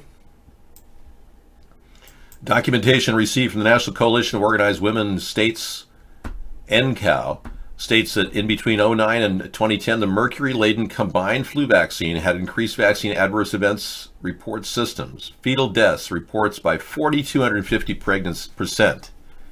4,250% in pregnant women. Wow, that's huge. Not only did the CDC fail to disclose the spiraling spike in fetal death reported in real time during 2009's pandemic season as to cut the fetal losses, but also we had the documented by transcript, Dr. Marie McCormick. Now, I have an alternative theory to this because in 2010, this is 2009 data. It may be accurate, but 2010 data showed a large spike in fetal infant death syndrome after Fukushima. So I'm wondering if this is an isolated case of just vaccines or is it related to Fukushima contamination? That's my question. But it definitely leads in the direction of wondering, is mercury safe for your baby? No, it's not. Neither does aluminum. And we're using it in our antiperspirants, in our baking soda. Seriously. There's got to be something more involved here and related to the environmental stress and how it's affecting young people. And we did cover this recent guy who, it's not even worth talking about, but I'll mention it. Matthew Whitaker, the Trump's stoolie pigeon football player, attorney general, was paid $1 million by a group against the Democrats last year. And he's openly got paid from CNN to denounce Mueller's investigation. He got $15,000 for that. So I don't think he should stay in the position of attorney general. I believe the Democrats are right. We should put Rod Rosenstein in that position. He's been vetted. David, can you see the environment or is it too late? Can we save the environment? I think we can save the environment. We can't stop the mission to save the environment. That's an ongoing mission. We can never forget that mission. But we can't exactly fund it with lots of money like the Democrats want with cap and trade legislation and huge carbon point legislation scams the Democrats are trying to pull. That's not going to fix the problem. Even by their best estimates, they're going to reduce greenhouse emissions by 17% by 2030. That's not going to fix any problem. And they're not even addressing the elephant in the closet, directed energy weapons. They're not addressing this at all. And they're not addressing the weather modification that's going on behind us. Now, there's a connection between all of this and this. Believe it or not, our traffic situations in our country are outrageous. we are still looking at solutions. But the elitists who run the world, they don't want to wait for solutions. They want this to be like instantaneous. So they've been manipulating the weather and using directed energy weapons, which is scary in and of itself, to burn out the areas of California, dehydrate and burn out the areas of California that are potentially going to be a rail line that they've been talking about for eons, and they just want to make it happen. They want to profit too from this. So this is all about making money, stacking people in cars or in little rail cars as opposed to individual cars, and creating what they want without having to go through the necessary proper channels, bypassing any type of eminent domain laws, making it so that people can't even get money for their houses. They get pennies on the dollar. They got to cash them out for a piece of carbonized property that was once a $2 million house. And Jackoff Bandit says, David, I have reason to believe a hyper laser was used against soft targets to gauge damage and coverage. Now, I think you're right. I think there was a directed energy weapon plane that flew up the coast, and we must have records of something out there. And I've not been to Flight 24 to verify the time when the start of the fires occurred, but I'll bet there was a plane, a large Lockheed Martin plane, that flew right over those fire areas and delivered directed energy weapons. That's my premise of my theory, that if we keep going in this direction and we do see some serious research by arson investigators, then we would definitely be moving in the right direction. But they don't even want to talk about it. They don't want to talk about that awkward moment when the forest fires forget to burn the forest. Yeah, how does a forest fire sweep in and make a circular pattern and wipe out only the houses and leave the trees in between those houses standing with the tree leaves not even wilted? That is impossible. The only way that can happen is if it was hit by a 3,000 degree laser weapon. That's the only way. And they have the ability to do this. Remember War of the Worlds? I don't know if you were around in 1939, but my chromosomes were. Yeah, scared the living daylights out of these big, huge, monstrous alien vessels firing lasers at people, death rays. The very same death rays that we're dealing with right now. This death ray concept was developed by Nikola Tesla over 100 years ago, and apparently Donald Trump's uncle, John Trump, was instrumental in transferring Tesla technology to current times. That's part of his work. Scary stuff. Very scary. Take 21 to 30 days for marijuana to leave the system if you were an everyday smoker. That's correct. It takes 10 years for marijuana traces to leave your hair. The Donald David is with me again. I can't say you're great. Would we enough? Thank you, Donald. Well, we can collaborate, at least in theory, Donald. Yeah. Well, I like the fact that you've stolen all of my ideas that are really good. I think that's great. I had to embrace the fact that he stole my ideas, just took ideas left and right. I had to embrace that. So now I'm actually working with it. Because it does seem like we're on the same page. I think we should be nice to Saudi Arabia, and I think, personally, Donald, Jamal Khashoggi may not even be dead. There still is no DNA evidence confirming that bag of bones and that mangled face was Jamal Khashoggi. I would task the CIA or the NSA to get a DNA test done and to verify, because I still think that Khashoggi's alive. And therefore, we don't have a reason to hate on the Crown Prince of Saudi Arabia. Yes, Trump stole my ideas. All you need is a pervasive chemtrail campaign spraying aluminum, barium, strontium, titanium over tens of millions of square miles. And you know something? Aluminum and barium, and they did spray the area above Paradise where all these people have died. We saw photographs of Paradise being sprayed. They did spray it with aluminum and barium, and what happens is when it ignites with a directed energy weapon, it creates a firestorm or a fire-nado, a tornado, if you will, of fire. And this could also be a swirling around the beam itself, the 3,000 degree beam, laser beam. Oh yeah, Paradise was sprayed. Yep. It wasn't sprayed right before, but in April it was sprayed heavily. Yeah, we have verifiable proof that Paradise was sprayed. Paradise. Chemtrails in Paradise. Check it out. Tell me that's not a chemtrail. You can see where they shut off the nozzles. Where they turned it off. Right there. Pretty obvious. Chemtrails in Paradise. Yeah. So the title of this was Chemtrails in Paradise. Right above California in April of 2018. Dumping huge amounts of chemtrails. I also believe that these recent iridium blasts from the space program, SpaceX, over LA. Yeah, it's called the Iridium Blast Program. They claim that they're delivering rockets, satellites. I don't think so. No, what I see in pictures like this is a massive particulate dispersal. This was over Los Angeles last year, and this is one of the Iridium blasts. This is not a satellite deployment.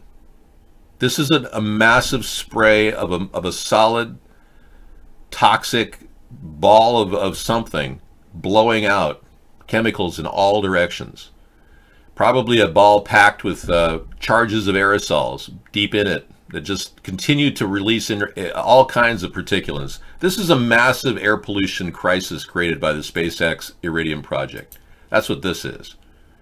And the fact that our government, the EPA, and nobody's doing anything to stop this reckless violation of our airspace and the air we breathe. We as American people need to stop these bastards from poisoning the air. Coffee time. Okay, everybody get some coffee. I've got some really good hazelnut here. I made it with a Keurig hazelnut thing. Story, Obama trashes Trump. We're still confused. Blind, shrouded hate. Now, Donald Trump made an offhanded comment the other day. He said, we're going to fix this climate change thing. We're going to fix the climate. We're going to fix it. Well, he must know something we don't. And it's time he tell us that they're manipulating the weather. If Donald wants to be honest and not some secret deep state player, he better start telling people that they are manipulating the weather, because they're even telling people in other countries they're doing that. Why would we not be notified? Why are there no peer review studies about this? Obama trashes Trump. Confused, blind, shrouded with hate. Mommy issues. Okay. Well, he'd know. I mean, he had a mommy issue. I mean, how many men walk around in this day and age knowing that their mother posed naked in magazines? Poor Barack. Well, if my mother had not been posing naked in magazines, maybe I wouldn't be accused of being born a bastard child of a prostitute. I mean, come on. If anybody's got mommy issues, it's Barack Obama. But he's right. Donald Trump suffers from vagina envy. It's a classic sign. It was described by Karen Horney back in the 1930s. And she was very horny. Yeah, vagina envy. It's characterized by a man's need to constantly direct people to his name. Trump didn't get enough of his mom's vagina. So I agree with Barack, 100%. But Barack needs to come to grips with the fact that he's not an American citizen. Born in Kenya. And probably married to a tranny named Michael. We need to get that out too. But womb and vagina envy dates to Catherine Horney. The terms womb and envy and vagina envy denote the anxiety that many, the feminist psychoanalyst Karen Horney said, considered womb envy a cultural psychosocial tendency. And she talked about how it was characterized by a man's obsession with his name. Yep. But it's funny, ever since I mentioned that, they struck that from the wiki. Yeah. Strange. After I mentioned that, they struck the wiki. They wiped it out. I'll have to pull up the book to show you. Okay, so it's A New Leaf is a documentary. Let's see if it's any good.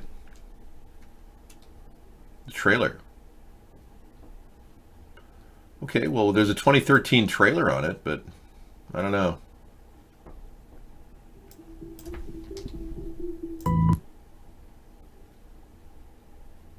All right, I will search for that later.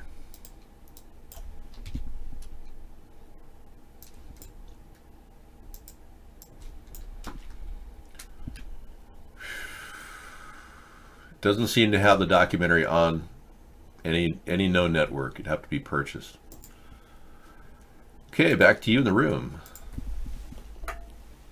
Ohio abortion ban death penalty. What's going on there? Poison Pez has the take on a proposed Ohio law could make abortion punishable by the death penalty. Now this is ridiculous. Clearly a violation of Roe v. Wade. This law will be shot down well, on second thought, maybe not. Maybe it won't be shot down in the Supreme Court if Gorsuch continues his fascism forever, and Kavanaugh, now Mr. Beer, is in there. Yeah.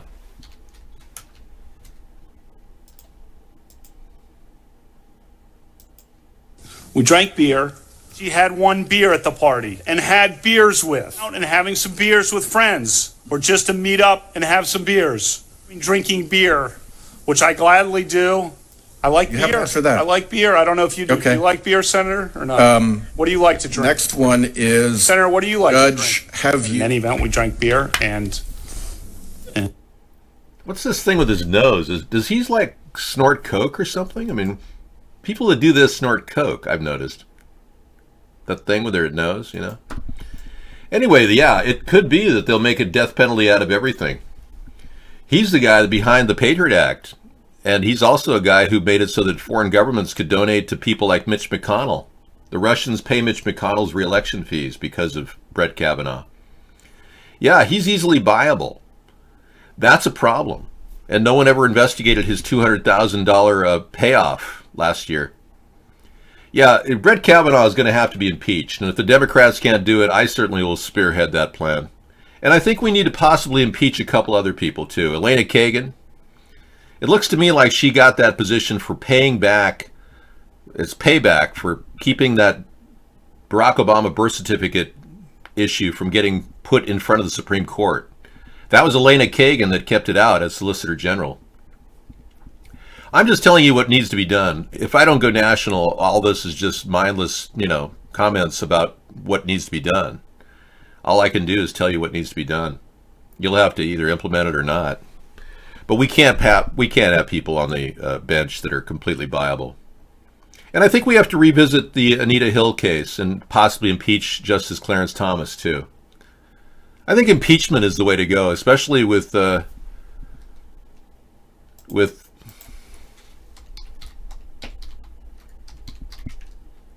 Justice Ginsburg, Ruth Bader Ginsburg. Her actual health is in question right now, and if Donald Trump sticks another crony in there, I mean, they could make everything just breathing the death penalty. CNN wants me. How much are they willing to negotiate with a starting salary?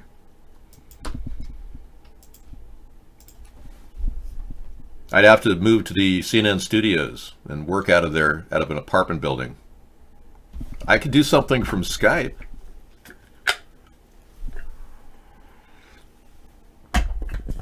Yes, Ruth Bader Ginsburg. I know. Her name is Ruth Bader. I'm sorry, the B sounded like a V. But she's not feeling well. She was just hospitalized, and her condition could change rapidly. Yeah, she didn't want to leave, but she's 85 years old, and Donald Trump has a chance to put yet another crony in the office of the Supreme Court. Now, mind you, Donald Trump cheated with Russia's help, and now he's stacking the Supreme Court with a bunch of cronies that'll do anything for money. That's where we're at right now, America, just so you know. That's kind of a truth check here. Russia's cheated to give Donald Trump the win, and now he's stacking the Supreme Court against your rights to have an abortion. Cute, huh? I'm glad I'm not a woman with the potential for abortion in that state of Ohio. You could get the death penalty, even though there's legal justification for abortions. Dead sperm whale washes up with 115 plastic cups in its stomach. Wow. We don't really need to put booms out there. We could just pick up dead whales. Great way to recycle plastic. I'm kidding. But that's pretty sad that plastic is everywhere, isn't it? I support the project to clean up the ocean. I think that's awesome. They're putting a 1,000-foot boom out there right now to get started, sucking in plastic waste. Thank you. Well, we want Ginsburg to stay alive, I know, but I mean, let's face it, she's 85 and failing health. The chances of Donald Trump putting another one of his cronies in there is yet huge. It's mounting every day. Well, we got to start. That's my point. It's not too late. We could cap off Fukushima. Fukushima is the government of Japan has done nothing to further a better plan to deal with the Fukushima waste problem. I've got a great solution, and I even sent it to the director of the IAEA, but they didn't get a response. But I did tell them about my idea. I at least wrote them. The concept is to build an area around this environmental disaster that would protect it from leaching into the Pacific Ocean. And it's a pretty simple concept that I've come up with. Fukushima, Fukushima.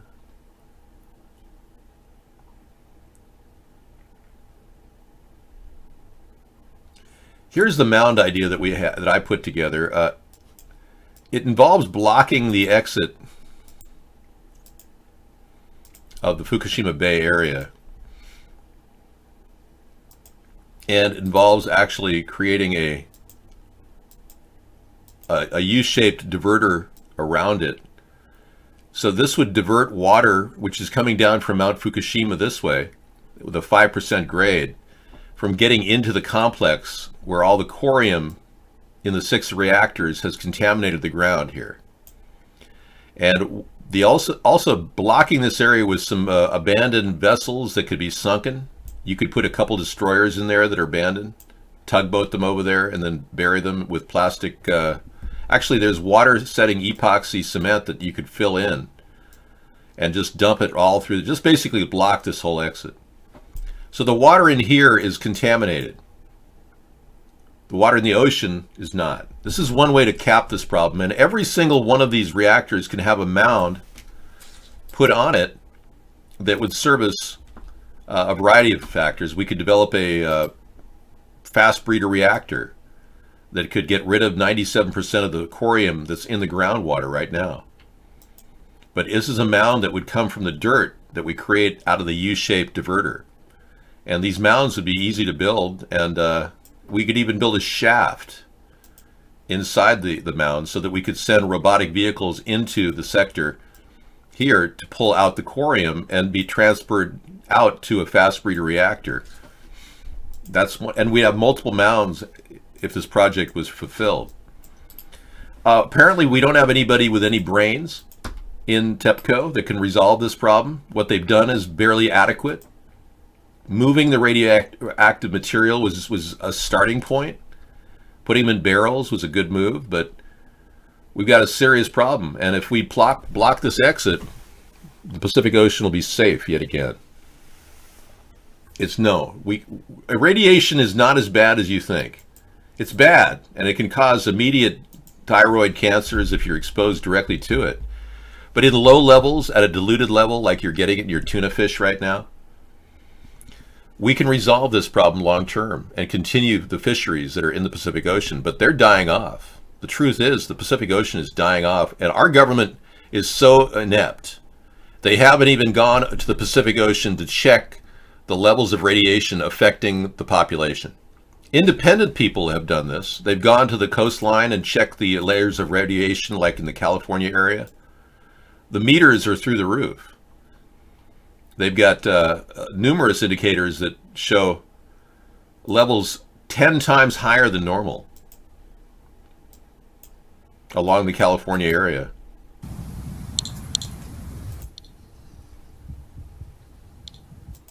There you go. 136 CPM. Now, right around this time that they got these values, it was about 8 years ago. I actually had a CPM meter up here where I am, and I had levels about 15 to 20 in Washington. So they're getting 136 CPM, which is a radiation gauge, one of the many, like a Geiger counter. They got 136 when I got 15 to 20 in my area. So if you're living on the California coastline and you're getting swamped with a higher amount of Fukushima radiation, gamma radiation mostly, it could be very destructive long term, but not in the short term. Standing straight up. No, our government is technically inept. We have a bunch of idiots that have been hired to push pencils. They don't really do anything.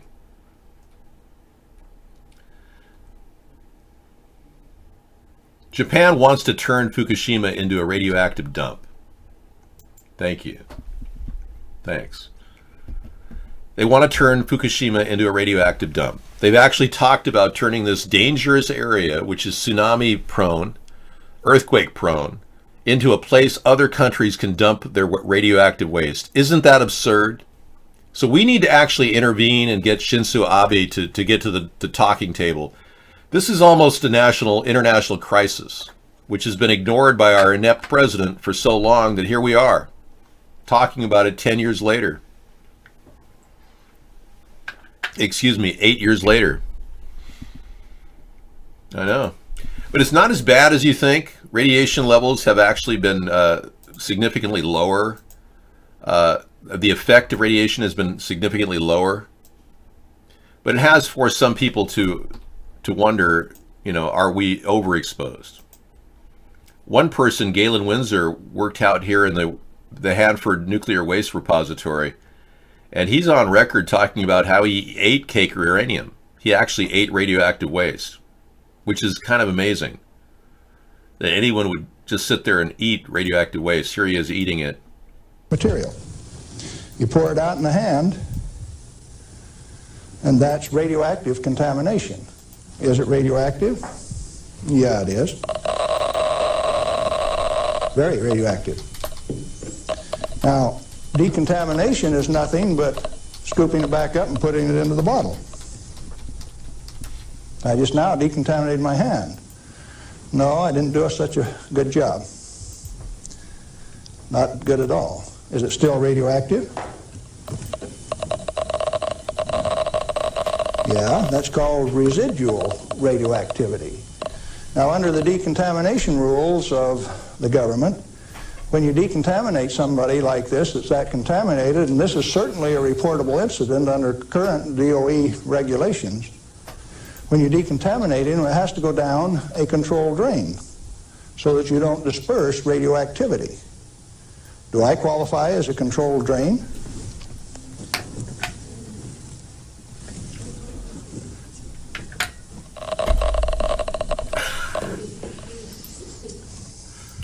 This guy was the preeminent expert on radiation, and he was eating cake uranium. You saw him do it just now. That man lived to be 88 years old. He died of leukemia. That's pretty good. Living 88 years, still died of leukemia, but still. That was Galen Windsor. You want to look him up? Feel free. He's dead now, but yeah, he had some amazing ideas, and he was expelled from the Nuclear Regulatory Commission. They said, "You're out of here. You're fired. You're fired." They didn't want him on their team because he was spinning a story that the nuclear scare wasn't as scary as they thought. Maybe he could have lived to be 100, but the point is, Don't freak out yet. The caravan we can't stop the caravan. We've got to provide some sort of housing at the border. Donald Trump has a humanitarian crisis looming. He has 14,000 kids still being separated from their families, even after he was told not to do this. Now he has close to 14,000 kids completely separated due to the Republicans' ridiculous zero tolerance plan. The zero tolerance plan has pushed families apart, where he should have just told the families, hey, we're not going to take your kids away. You can go away, but if you come back through here, we will arrest you and your family and put you in detention together. We need to make it clear that these people, if they're given one chance, if they come back, that's it. But we need to give them that one chance to get the hell back to their country once they're arrested. Mandatory, giving them the opportunity to deport or become a member of a kind of a community, if you will. And we can turn the tiny houses along the container fence into a community. That's just a concept. The idea is exportable.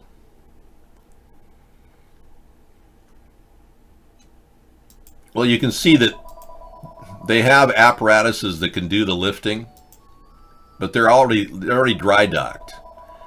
They're not mobile apparatuses. A lot of these things can lift these things no problem, but they have to be put on wheels.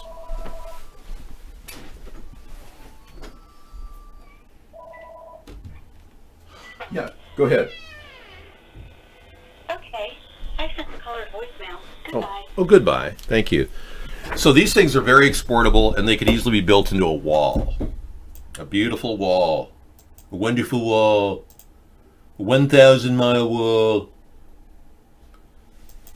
So that's a simple plan. It will cost us $1 billion total. I don't believe that we have any threat of any Honduran rapists coming into my community. Yeah, I haven't taken any Mexicans into my home or anything. And that's a lie. And I'm not going to allow you to sit here and lie in our chat room. It's very disrespectful to anyone to do that. And I think all of you have been getting kicked. Wow, we just lost most of our room over there at iBlog. Not into your community. I don't know, Dave. I don't think the majority of America would support your container fence housing plan at all, much less if you mention the number of 500,000 migrants possibly being housed. Oh, we're just preparing for the inevitable. You don't think this flow of population is going to slow down, do you? You must be in a dream world, you Trump-tards, thinking that the immigration problem is going to go away. Trump just took a huge amount of your tax dollars to send 5,900 troops down there, and now they're coming back in advance of the Hondurans arriving at the border. That's how ridiculous this is. You're never going to remove the incentive for them to come here unless America becomes a wasteland, a scorched earth wasteland. But basically, we are kind of heading in that direction with the scorched earth activity that's can't be explained any other way but directed energy weapons. Yeah, clearly directed energy weapons are being used in California. So in a way, you're right. We're taking the incentive for them to come into our country because it'll be known that if you come into America, you could be zapped by a directed energy weapon. That's an excellent disincentive. I agree with you there. Yeah. So if we just make it public that we're zapping people and committing genocide, then hey, yeah, our government just has to admit what they're doing, and then automatically all those Hondurans are going to do an about face and head back home, I assure you. That's an excellent suggestion. Thank you.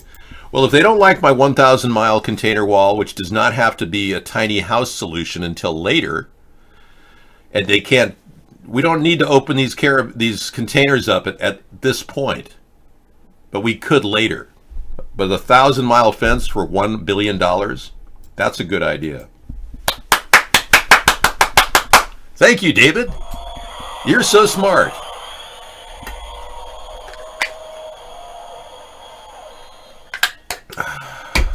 All right. Let us pray on that. You atheists, would you like to join us in the prayer? We're inviting all atheists to pray to an unknown God that doesn't exist in their mind. You heavily punish shutter businesses hiring illegals. That's what we're planning on doing, yep. You cut any all funding for them? Yeah, sure. Why is Donald Trump giving them food stamp money right now? And yet, that's what I'd like to know. I agree with you on a lot of these points. No question about it. You amend the birthright citizenship? Can't do it. You got to take legislative action, and the House is controlled by the Democrats. They're never going to overturn the 14th Amendment. Nice try, though. And by the way, the logic that these people are not actually under our jurisdiction is absurd. Technically, if they're facing our border and they're in the container fence, technically they're not. They're still in our jurisdiction if they are within our country's border, even if the container fence is on the line. So we have jurisdiction. That means we cannot possibly treat them as like you would treat diplomats. No longer under our laws. That's what the argument the Republicans are pushing, is that these people are not under our jurisdiction. Well, if Donald Trump wanted to erase the border and say we don't have a border and say, oh, whatever, it's a North American Union, whatever, then they wouldn't be under our jurisdiction and we wouldn't even have a need to stop them from coming in here, would we? But I'm against that. I don't want to erase our border. I think the caravan is partly funded by B2 O'Rourke and his campaign. We know for a fact Project Veritas has revealed a videotape of his campaign members endorsing a plan to give them money. We know that George Soros gave them money and is willing to give more money to come into this caravan, destabilize our country. Okay, let's go ahead and deal with the homeless crisis first before we house immigrants. What's your question, sir?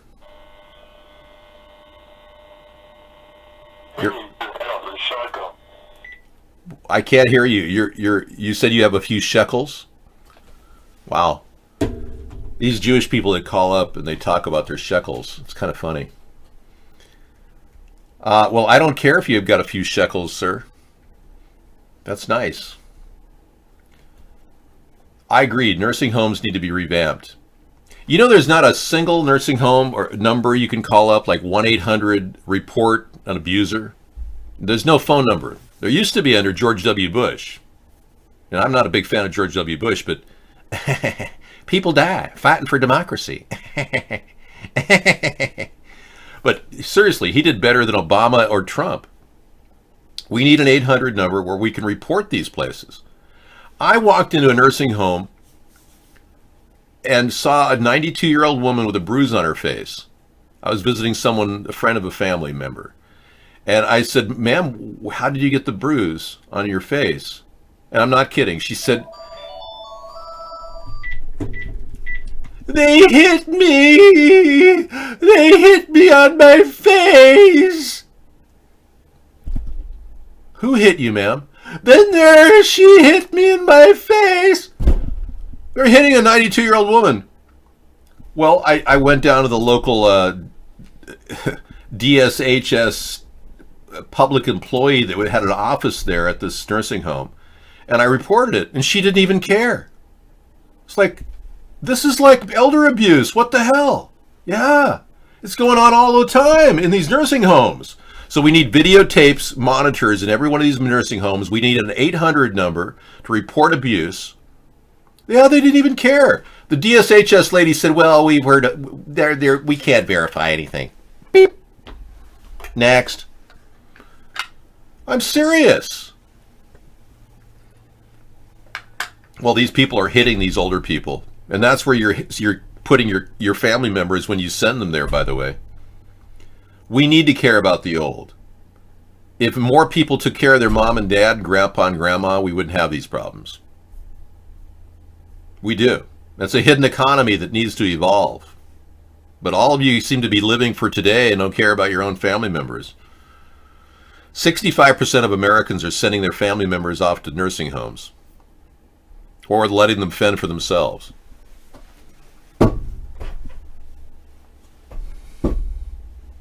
When you worked at a nursing home, I would pretend to bring them something, then say, nope, get up yourself. Oh, that's sick, Xenu.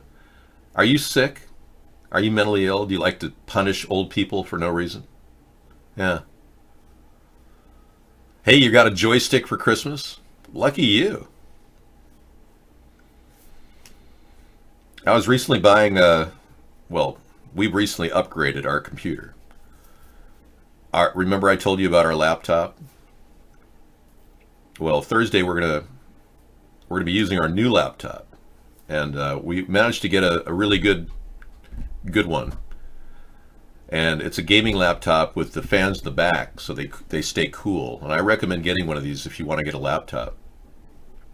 And we managed to get it under our 3-year warranty, so we had a big sizable credit from the previous laptop. So it was a nice acquisition. Yeah, definitely. We had a great gaming laptop, but it was a little older, and the new one that we got has more RAM in it. It has 16 gigabytes of RAM, and it's got 8 gigabytes of video RAM. It's a state-of-the-art video card, NVIDIA, which is perfect for our needs.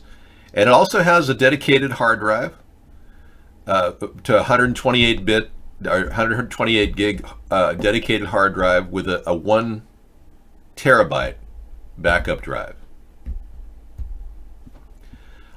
I don't build my own PCs because, for one, it takes too much time. And believe it or not, as much as I have a high IQ, I don't like spending all my time digging around the bottom of the housing looking for little screws and working with little nuts this size and going, oh, I really think I'm going to save $45 doing this. Ooh. So we bought one with a 3-year warranty too. So now we have another 3-year warranty on this. I recommend getting the 3-year warranties now. Laptops are burning up, mostly because their fans are on the bottom, and it's a design flaw. Most laptops have the fans at the bottom. If you put the fans with exits on the back, it breathes better. It less overheat and breaks down in the processor capability.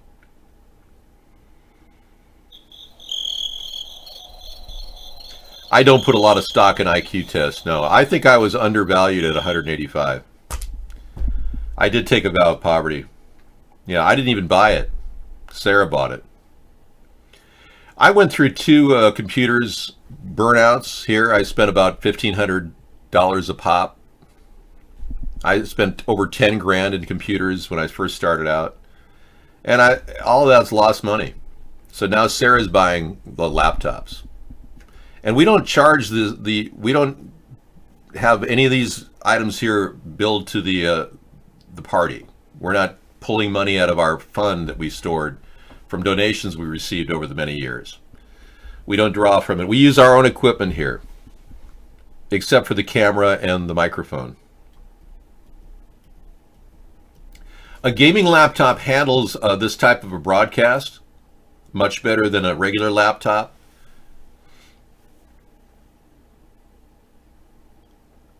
I don't really like to spend all my time loading software, and I've gotten more than 10 years out of my desktops. In fact, I'm running my Windows 98 right now in the back room. I've got a 15-year-old computer running. I've got Windows XP over here. I've got a Windows 7. I've got about 7 different mainframe computers here. It's not like I'm not messing around with computers. I just don't want to spend my time building my own laptop. So if you can't get wrapped around your head that a laptop is something you want to buy entirely with everything built into it and with a warranty, then why don't you go live on the street and live out of a dumpster and collect computer components and build yourself a fancy dancy desktop? Jeez. When you buy a laptop, you want to make sure it has the ability to withstand the pressure of multiple operating tasks, multitasking. Yet has been determined to be Melko. Thank you for revealing him. Anytime you see Melko in the room, I want you to report him. Thank you. Yeah, that's what I said. No, I said I bought a laptop. If you tracked what I said, I wasn't going to buy a desktop. We've got 7 desktops as it is. I've got, I've got 7 generations of desktops. Ridiculous. Well, he's stalking our show, and he's obsessed. Yeah. And he claims he never comes in here during the week because has a job. Sure he does. Oh yeah, like I believe that. Whew.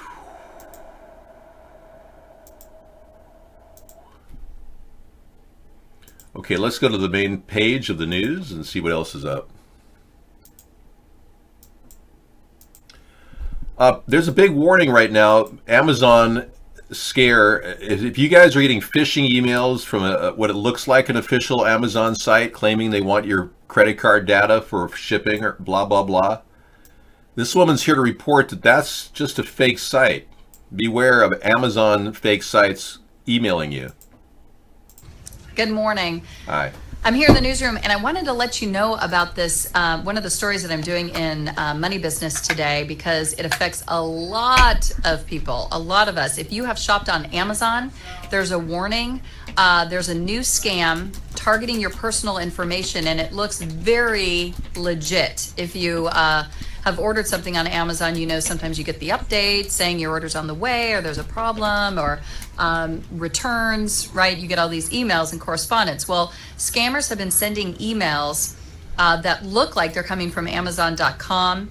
They say the comment line, or there's a note in there that says a recent order cannot be shipped. I'm reading this information for you, and there's a click here button inside the email. It leads you to an authentic looking Amazon webpage to confirm your name, your address, and credit card information. So they're asking for name, number, credit card information. When you enter that information, you click the save and continue. So it looks, again, very authentic, and it takes you to the actual Amazon website. So be aware, though, they are stealing personal information at this point. Amazon says they have a recommendation for you. Best way to check if an email is authentic or about your order is to actually log onto your Amazon account. Go to Amazon.com and check under your orders. It'll give you updates. Yeah, there's another way too. If you have the ability to have malware checks, oftentimes those links have malware in them. You can check the header and see where the link goes. And if it doesn't have Amazon in the link, then you could definitely assume it's just phishing. Plus, I think any kind of contact that they make will be a phishing email. So thank you for that. Avoid phishing emails. No, I'm not punishing the boomer generation for damage they've caused. No. I know you guys love that video. Thank you.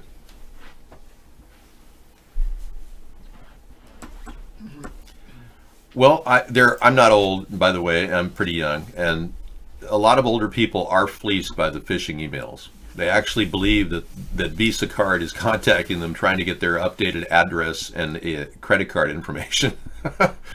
I know a lot of people have been stung. In fact, the Justice Department took 5 years to put together a warning on their site. When we knew full well that phishing scams were going on, it took 5 years for our Justice Department even to even respond.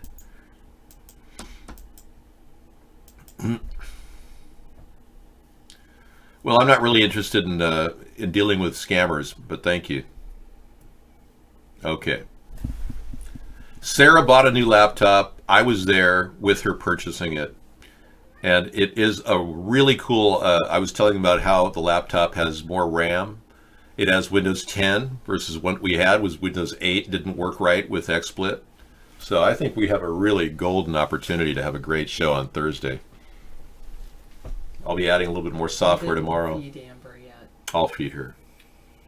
So yeah, she had we got a credit of nearly $900, I think, on the old laptop because we had a 3-year warranty and it failed us.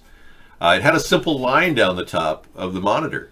One of the LED. One of the LEDs things had gone out. It was like a minor detail, and they said they were going to recycle it. And it's like, well, somebody's going to get a really good gaming computer there. But Sarah did get the 3-year warranty, which is expensive. It's like $350 for the warranty. We're going to buy worms, really? I'm not selling worms, but thank you. You know, I don't trust the upgrade from Windows 8 to Windows 10. I checked the Microsoft disclaimer, and they're not responsible for your screen, for your computer to fry. But when you buy a computer, they are responsible. So it has to be running when you get it. So when you do the upgrade to Windows 10 from Windows 8 or whatever, a lot of these computers have fried. It's not uncommon for these things to actually fry. Okay, Shepard Smith is caught putting on makeup on Fox News. Okay, let's take a look. Shepard Smith putting on makeup. Let's take a look.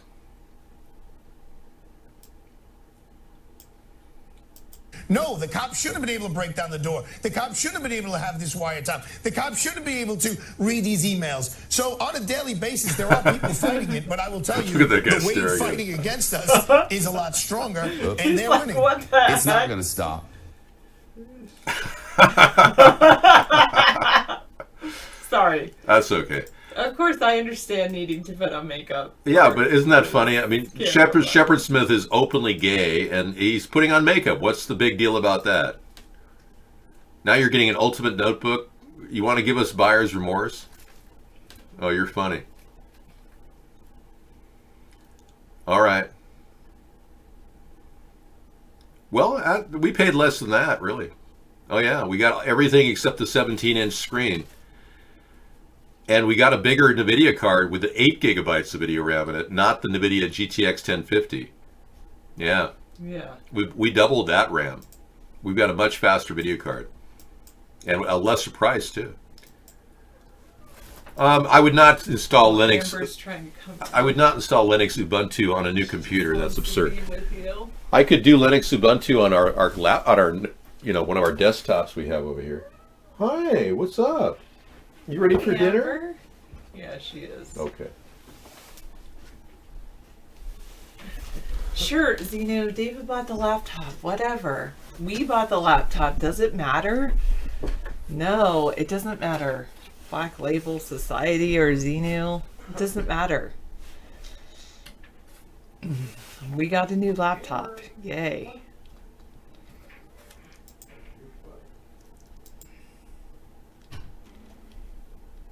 I don't know if we're able to ship worms over the border yet.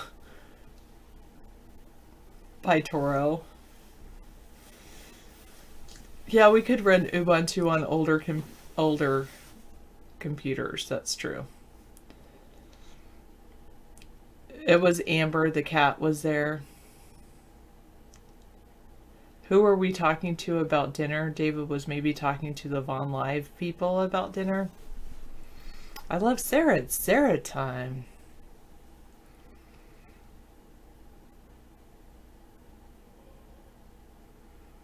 Well, you do need a good graphics card when it comes to our XSplit broadcasting. Yes.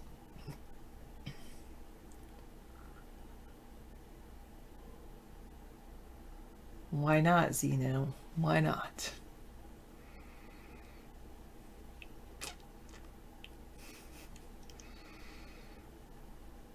It was a tag team thing. There you go, 829. Yay, I'm here.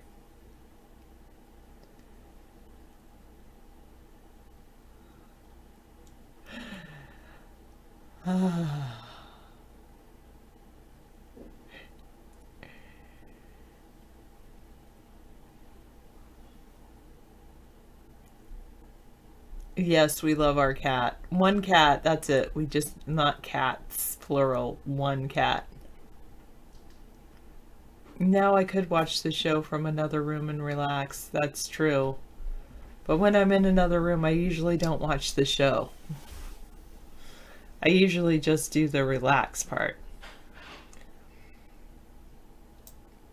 You're allergic to cats? I'm sorry to hear that. We had a friend of ours allergic to cats.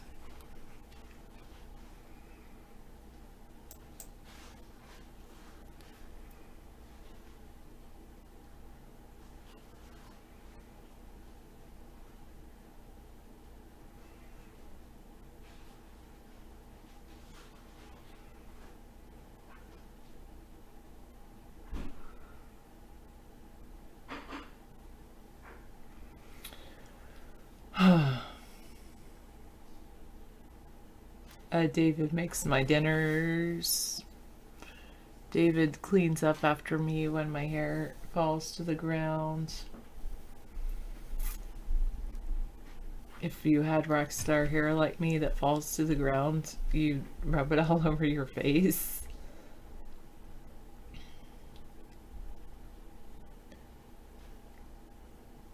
Forget the eggs.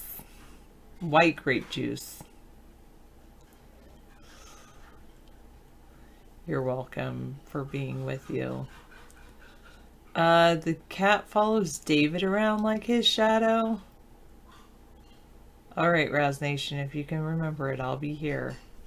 Hello, Great Guy 24, if you're still there.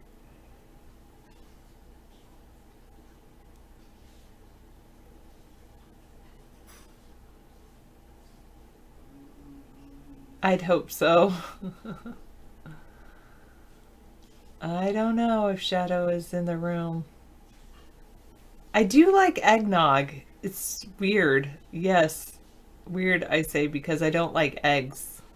But I like eggnog. And I like egg whites in my waffles. Like I like eggs in baked goods.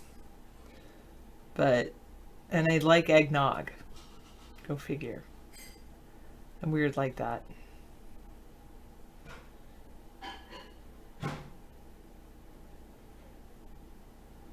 Good evening, Steve.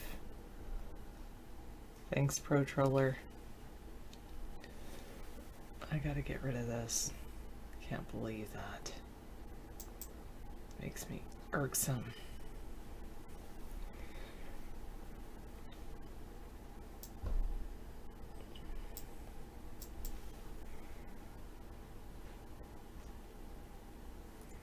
No, Xenu.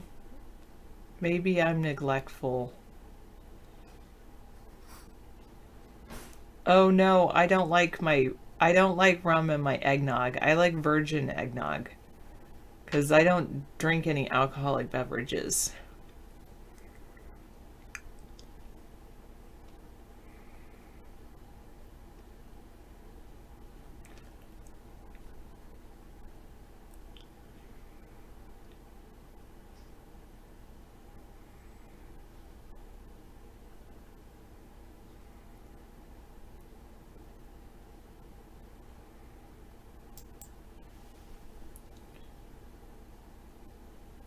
Santa may be linked to magic mushrooms. No, I did not know that, but okay, 395. But okay, interesting. Livescience.com. 8 ways mushrooms explain Santa. I was looking at Atlantic.com. Science is getting less bang for its buck. Let's look at them both. See what's up with that? All right. 8 ways magic mushrooms explain the Santa story. Santa is a modern counterpart of a shaman who consumed mind-altering plants and fungi to commune with the spirit world, according to John Rush, an anthropologist and instructor at Sierra College in Rockland, California.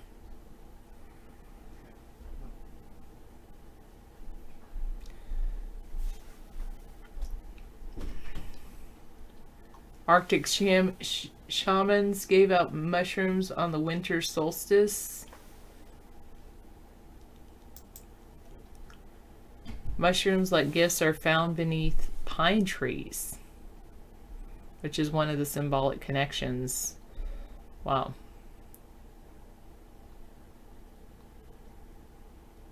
Reindeer were shamans' spirit animals. Shamans dressed like Santa Claus. Those shamans in particular had a tradition of dressing up like the mushrooms. They dressed up in red suits with white spots. Mushrooms abound in Christmas iconography.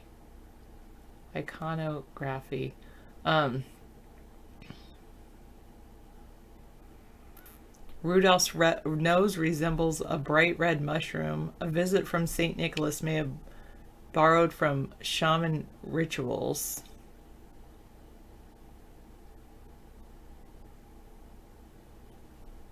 Santa is from the Arctic.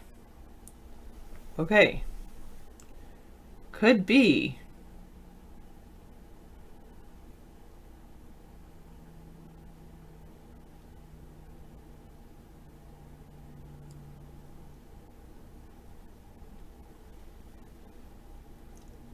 Oh, is that what they do, Reptoid? I didn't know. All right, then I wanted to look at this one. Science is getting less bang for its buck. And despite vast increase in the time and money spent on research, progress is barely keeping pace with the past. What went wrong? The writer Stuart Brand once wrote that science is the only news. But now, news headlines are dominated by politics, the economy, gossip. Even though science and technology underpin much of the advance of human welfare and long-term progress of our civilization. Today there are more scientists, more funding for science, and more scientific papers published than ever before. The growth of science, funding, PhDs, and publications. Wow.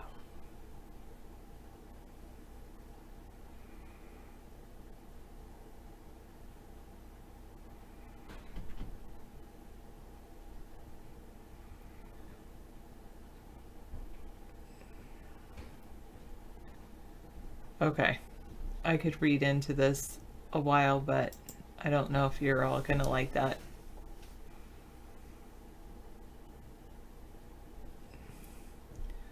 That was the idea, yeah, of that article that basically linked magic mushrooms to Christmas. Yeah, basically most of the science is junk.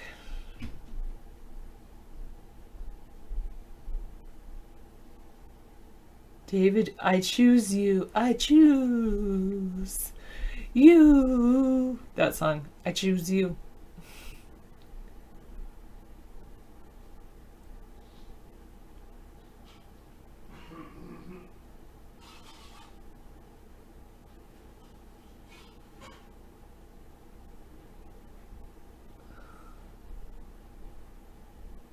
You thought who was talking to you, Misanthropy?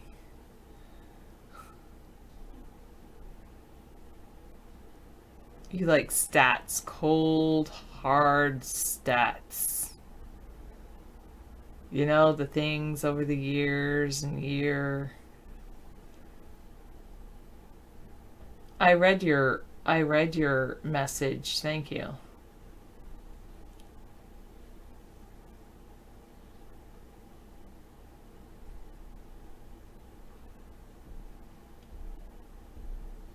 David would say that's his show is not a solitary activity. It doesn't feel like a solitary activity when you're actually broadcasting, even though I know technically I'm in a room alone with a camera. Hello, camera. Hello, wall. Hello, green screen. Hello, green screen. Hello. Okay. Obviously, I'm in a room alone, but it doesn't feel like that when you're reading the chat. True. I mean, it feels like you're totally engaged in a very social forum.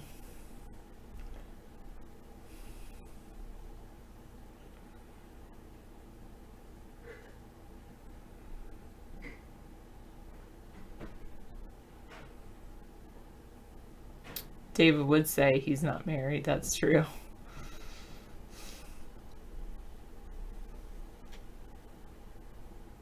I'll let David tell you all about it, True Blue.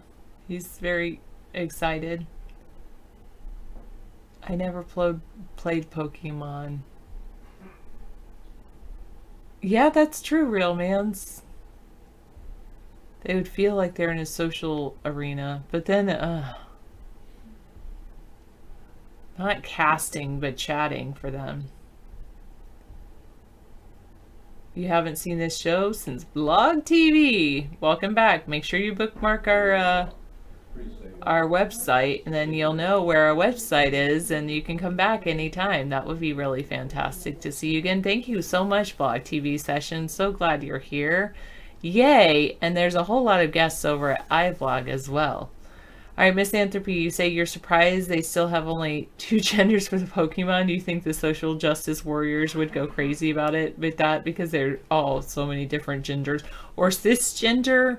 What is it? I don't know. Anyway, chatting would be better. Yeah, casting in jail, not so great. You think David bought me the gift? Yeah, I think it's great. Anyway, I do like having technology, and new technology I think is fantastic. We also got some other technology, but I was going to wait and tell you about that on Christmas. The thing about David and Christmas presents, here's the thing. David always likes to know what he's getting for Christmas. I don't.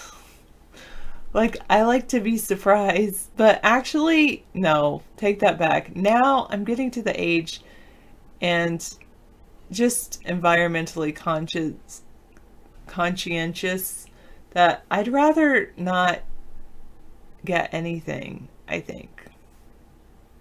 I don't like stuff. Like, don't get me something just because it's pretty or it's like to get me something. Like, I don't like junk, if that makes sense. I only like utilitarian items, things I will actually use. Yeah, gift cards are pretty good. I like anything related to food. But yes, practical gifts are really the best. Yes, exactly, Zeno. Yes. Oh, thank you, Misanthropy. Yeah, I did get Amazon. Well, not for free. I'm paying the Amazon Prime membership fee. Because I bought a bunch of stuff earlier this year and had it shipped, and then I just never canceled my Amazon account. So now I'm using my Amazon Prime Video like every day. That's good. Which is good, because I'm getting my money's worth out of it. Because I have to say, even though I like Netflix, they don't have like reality TV shows, which is what I like.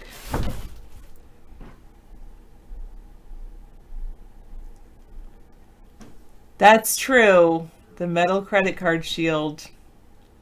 You mean David was dreaming for years about getting me that?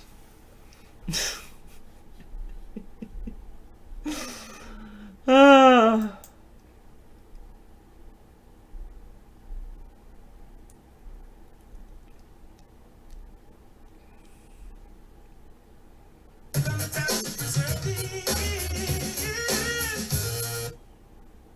Drums, keyboard, and singing at the same time? Really?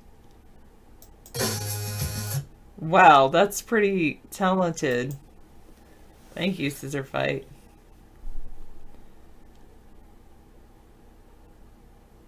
Junket jewelry boxes. Wow. Yeah, David did get me a beautiful jewelry box one year, which was pretty awesome.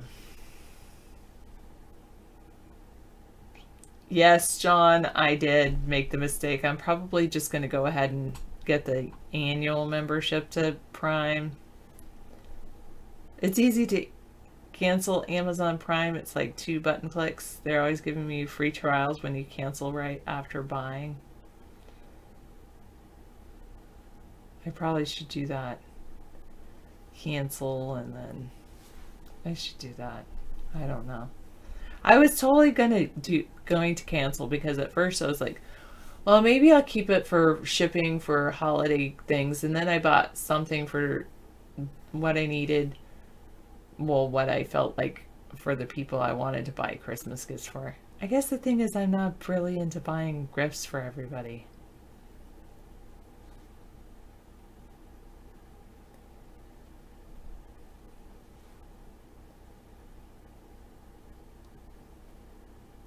Okay, I haven't watched any movies on Prime yet. Except, well, I guess iRobot's not a movie, it's a series. But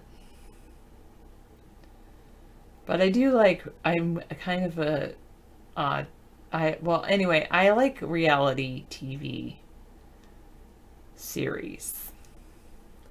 So David knows that I used to really like Amazing Race.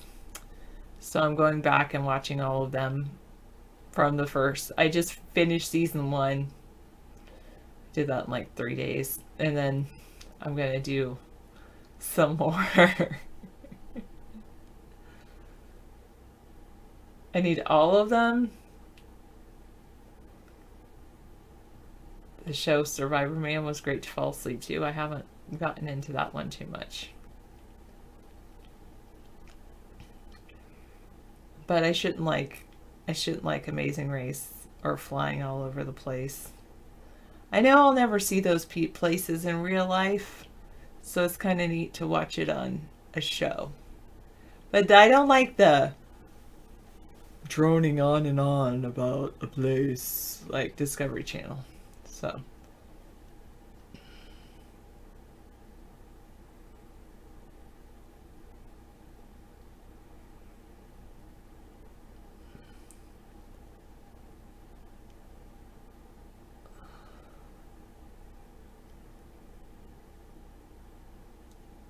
I can find a bit on YouTube. Yeah, I used to like the Taxi show, whatever it was called. Taxi. That was a long time ago.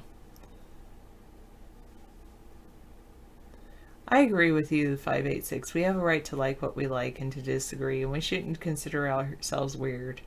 Cash Cab. Yeah, I like that.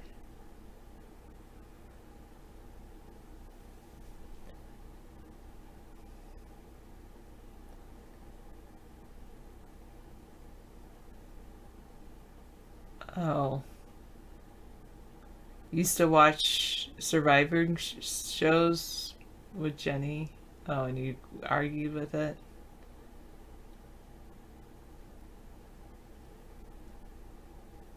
Yeah, I guess I do like trivia shows. Yeah, it's true.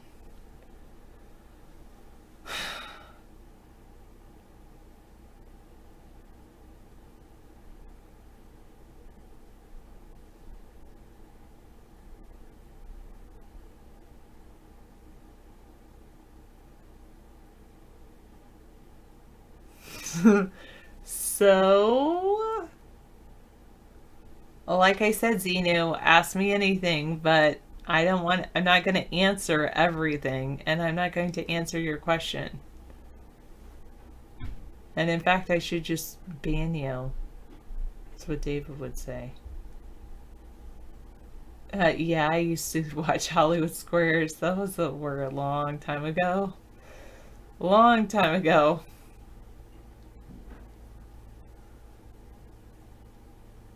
That's what David would do. What would David do? He would ban you for asking a question.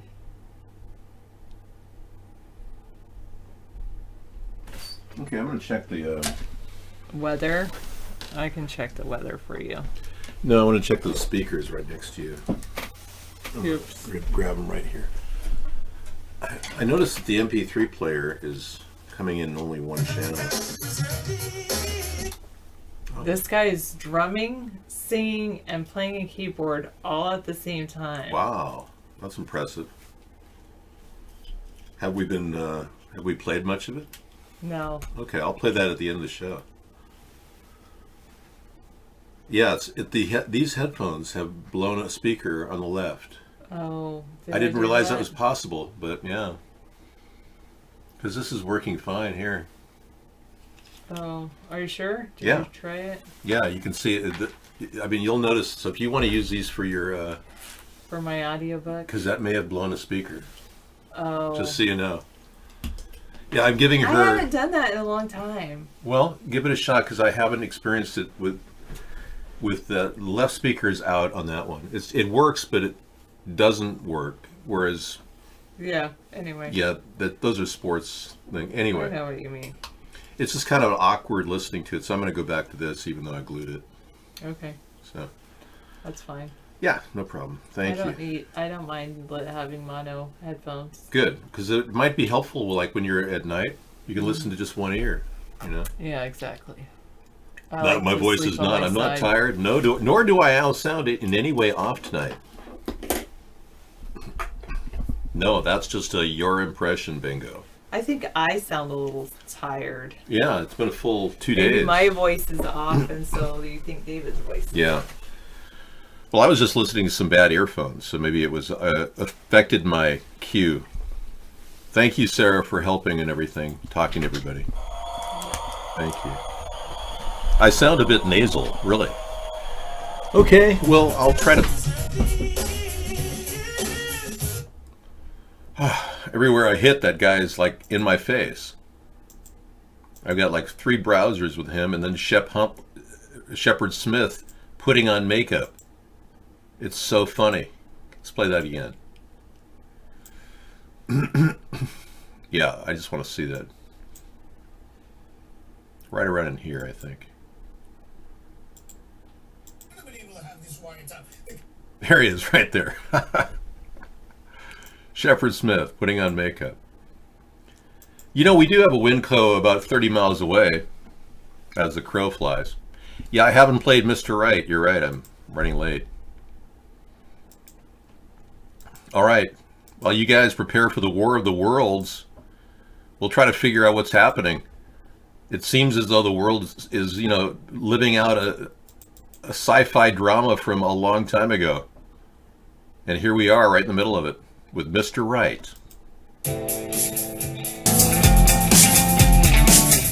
Mr. Right, my Mr. Right, too good to be true. You spin my world around, 'cause you're the peace I finally found.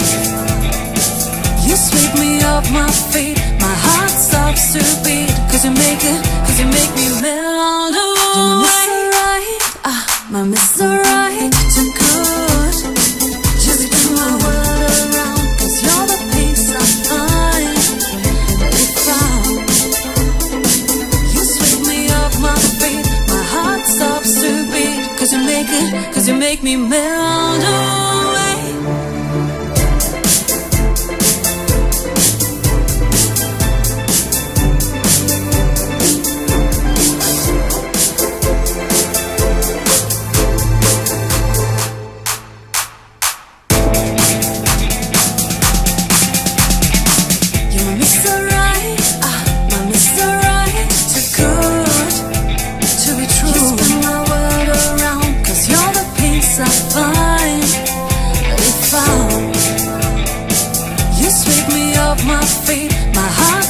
To beat, 'cause you make me melt away. You're Mr.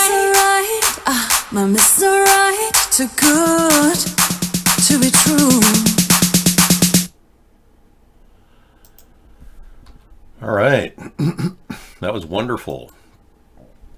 People are in traffic everywhere across the country, and of course these people who want Agenda 2030 want traffic lanes to be cleared, and they want us to be able to go from point A to point B really fast, like I'm doing right now.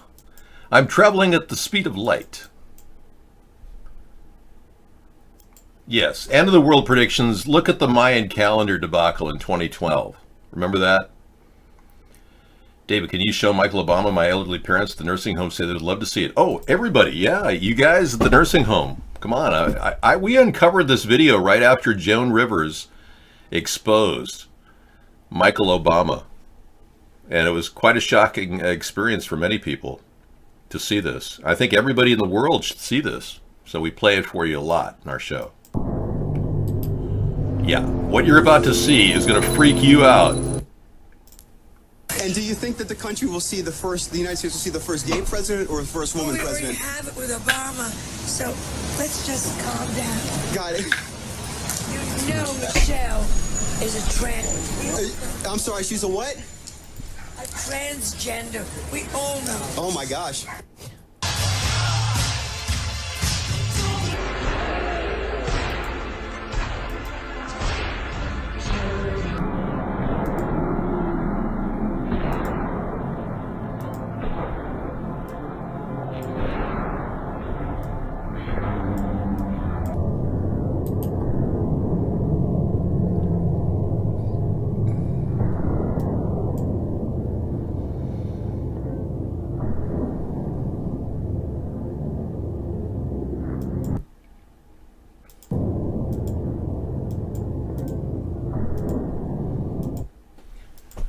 What you're experiencing is a male penis and a testicle flapping under a jumpsuit or some draw pants.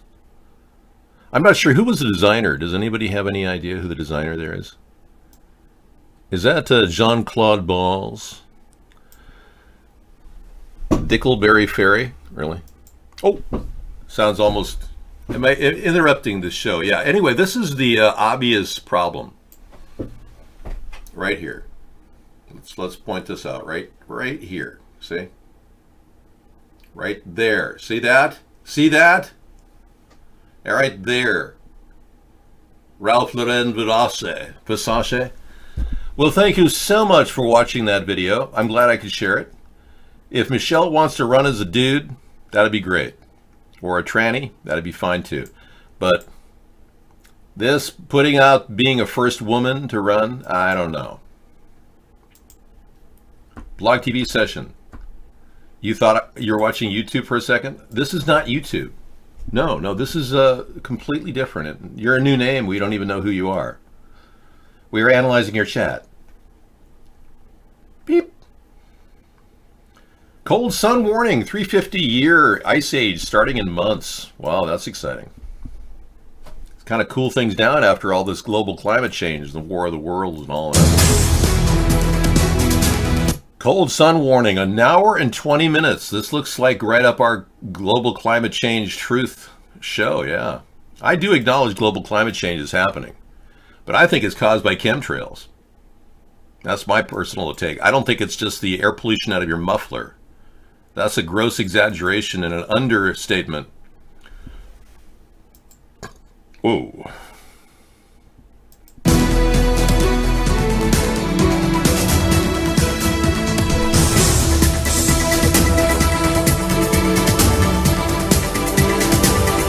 Oh, we'll play that tonight on our show. A cold sun warning, 350-year ice age starting in months.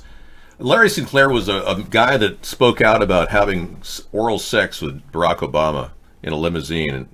And he actually did not make the mainstream media, but he did have a press corps meeting where he paid out of pocket something like $6,000 to do this. And Larry Sinclair is another person of note from that same time period. Yeah, and many people don't know that a lot of this is being carried forward. We got Hillary Clinton running in the upcoming election. We got Michelle Obama considering running as a female in the upcoming election. Very strange confluence of events. It may be a Clinton-Michelle ticket. That's what they're saying. Wacky, old, and, yeah, tranny. I'm not sure what that really means, but... And whether Barack Obama will come out of the closet as a homosexual remains to be seen.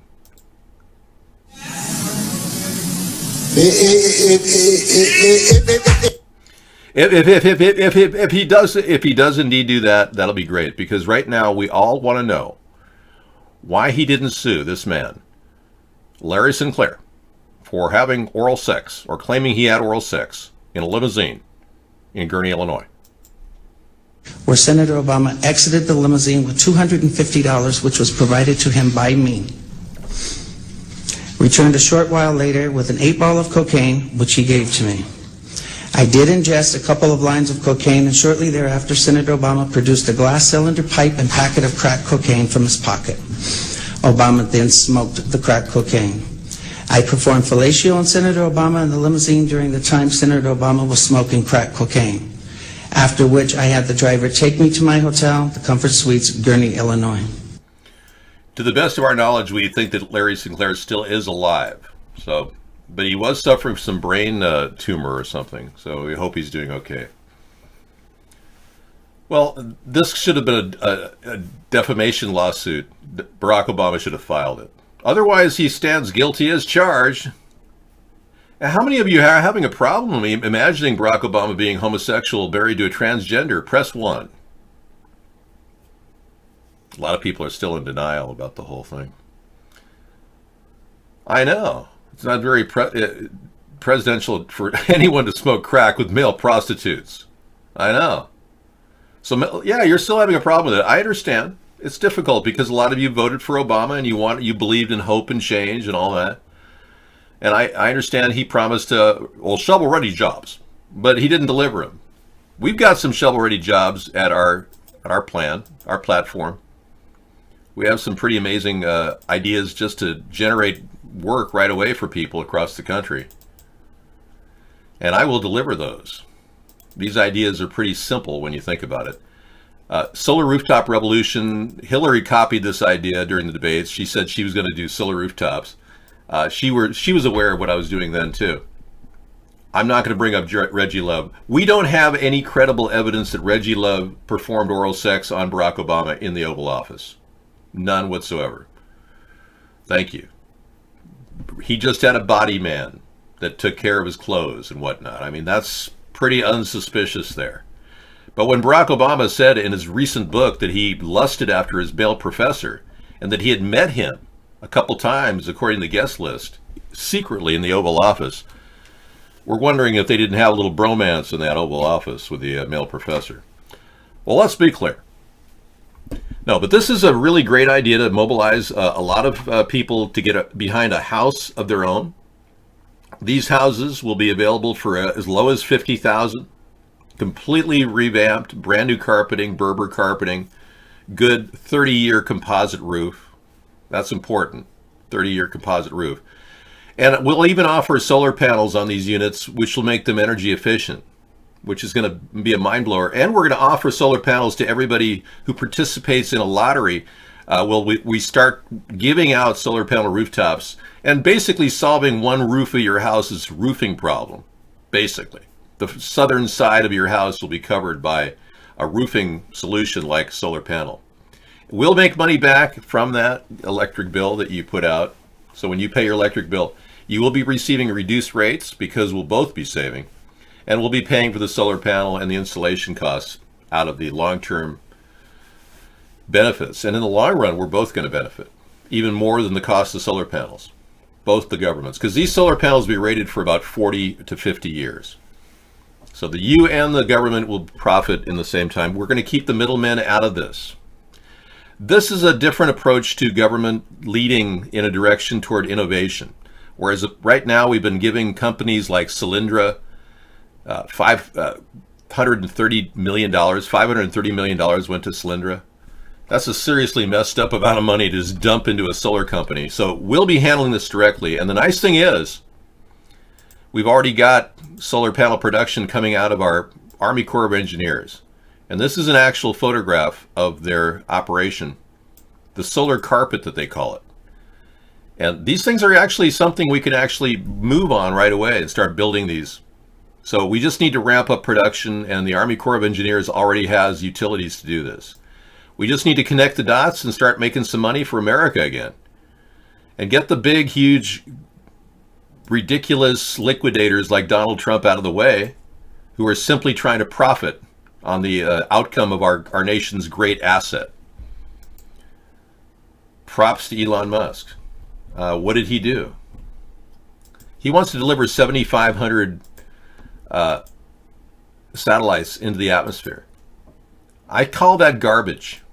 There's no reason why we would ever want 7,500 satellites in our atmosphere. I can't say props to Elon Musk. I'll go with 75, or like India delivered 120 satellites recently into our atmosphere. But what's the big hurry to populate the outer ionosphere with satellites? It's like garbage. Oh, it's true. He is working on solar rooftops. There is an issue that I'm concerned about, the connectivity issue, because every single roof has to have a continuous circuit.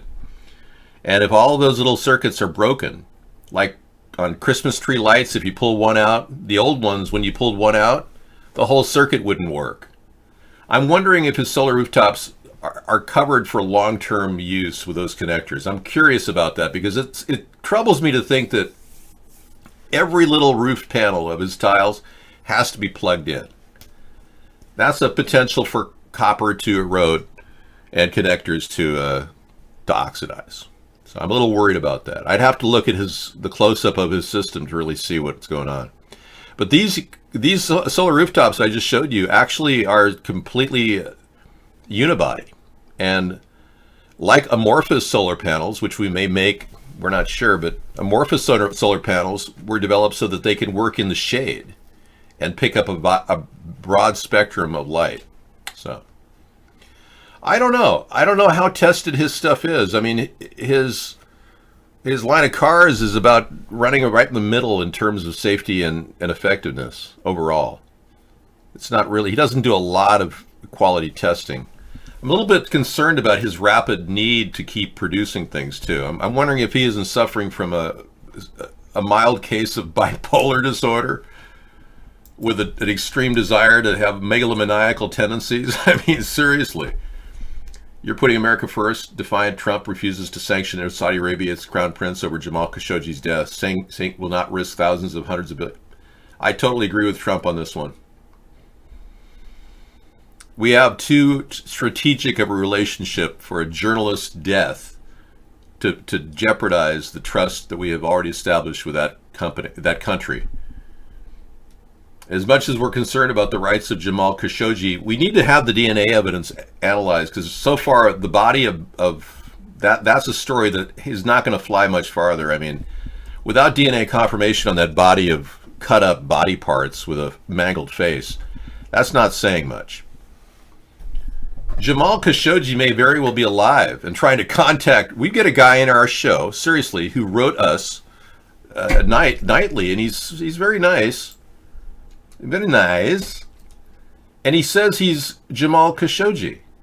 And we have his actual text of him saying that he wrote this treatment that exposed the cost of production of oil in Saudi Arabia.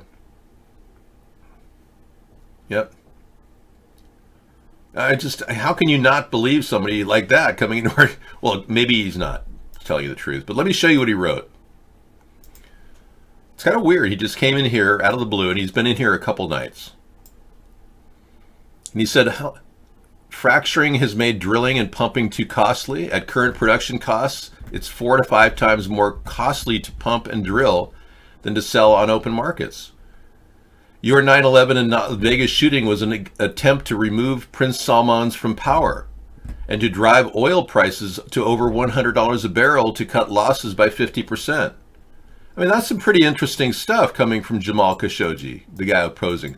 Current drilling and pumping breaks even at over $200 a barrel on open markets. So that he's claiming he exposed this in his journal, his recent journal, and it was suppressed. He goes on to say that Saudi Arabia controls nearly 10,000 points on the Dow. The moment you remove relations, you will enter a recession and fall into a depression.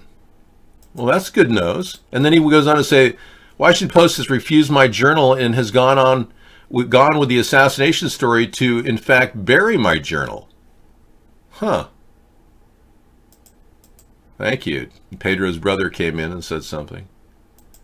Then there was something from Meow TV, and then Jamal Khashoggi says, I'm currently in hiding in Istanbul, and I'm contemplating a WikiLeaks release of my full journal. And then he goes on to say, yes, he's talking about a Bugatti Veyron, top speed, fuel. Yeah, we were talking about some fast cars. He's in Istanbul and out of reach from the USA and Saudi Arabia. So, I mean, all I can say is that's a pretty weird release of information. Very strange. It just none of it made any sense, did it? Except it did make sense, and it is applicable in this instance to the possibility that they may just have an elaborate story. Because remember, we don't have any audio file confirmation of the supposed torture tape. That's just hearsay from Turkey to the U.S. to the CIA. And again, we don't have any DNA evidence confirming this is Jamal Khashoggi. So, yeah. You're living large, buddy.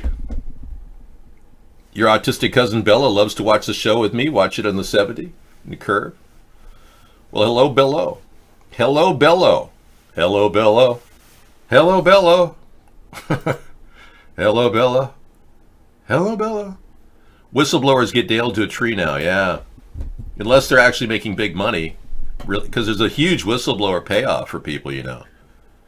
There's a guy who truly exposed a massive fraud over at the University of Washington about 10, 15 years ago.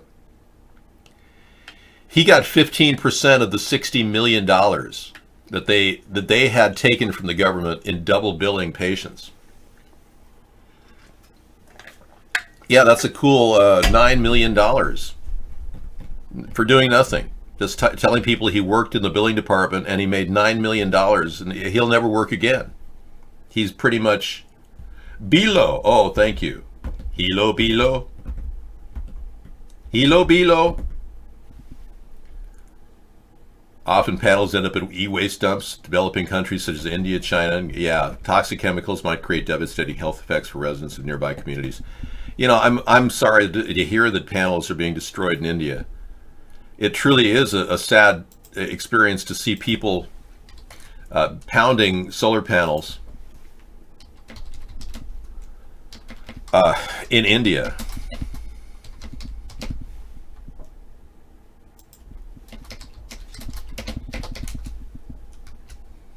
Check this out.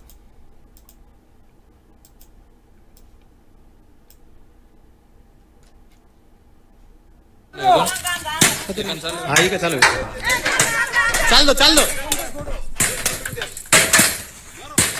अरे वाह जस का कपड़ा धोरी दो Okay, just to recap here, they think that the solar panels are evil. Rural India, where most people defecate out in the open. There's over 500 million people in rural India that literally don't, holy shit is a very appropriate word there. Yeah, you didn't know that 500 million people openly defecate every day, and they think these solar panels are evil. So yeah, there's a point at which we're wasting effort in helping people, and we wouldn't want to keep doing that. So we shouldn't make panels that are glass or plexiglass. They should be so indestructible that you couldn't even rip them apart. If you want to solve that problem, it has to be like leather, you know? Like, oh, it's evil leather solar panels that we can't destroy. Halo Balo. Oh, thank you. Your autistic cousin is screeching with joy. Thanks for shouting him out. No problem. Zeno. Yeah, you could have them float. The solar panels would float, and then they would maser the energy down to a receiver so that they would receive it like manna from heaven. Moo. Wind turbines have a great opportunity to grow as a potential. I even have an idea that could very well go viral. It's a simple concept of putting a Savonius vertical windmill on every single power pole we have in the country. This idea could mean thousands of jobs, if not, you know, across the nation. We've got 1 million telephone poles. And you can't tell me that we can't mass produce something that will work in 100-mile-per-hour winds. I get a lot of people saying, Dave, we'll never be able to make this work. Well, I will task the Idaho National Laboratories to build one.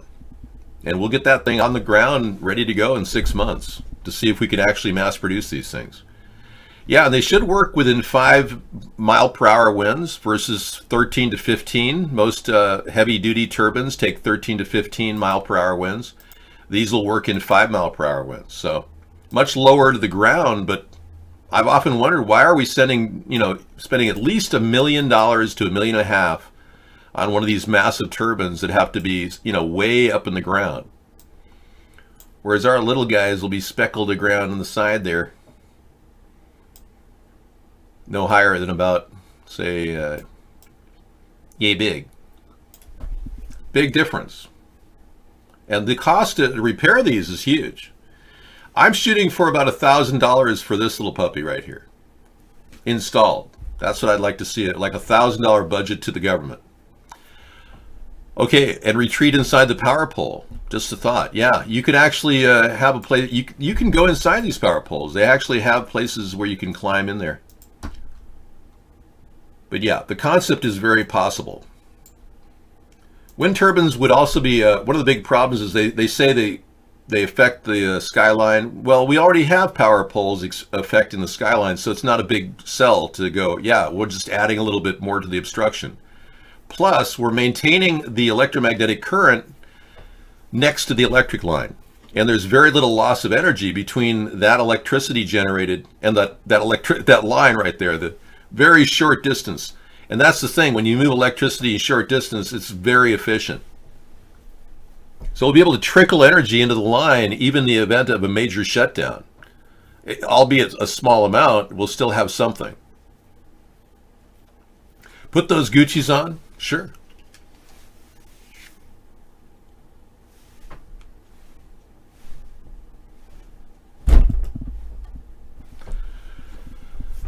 Yeah, there you go. Just print up more money. That's what Trump is doing right now. He added another $1.5 trillion to the budget deficit. That's huge. By giving 1.7 trillion tax breaks to the rich, we're at 1.7 trillion short. Makes sense, right? Wow, what a difference. You like these sunglasses better? You don't like my eyes? What don't you like about my eyes? This has more of a power effect, though, doesn't it? Yeah. I can see that. I think this was a divine offering from the intangible universe that we live in. Because I picked this up right off a park bench in the public area where I had previously, the night before, talked to the guy wearing these. And it's almost like it was an ethereal moment. I think I'm going to write about it. It's kind of strange, yeah. Have you ever met anybody that could be a time traveler? Oh, kind of red tonight? Oh, I see what you're saying. Yeah. Well, actually, it's the tint on the light. Let me show you.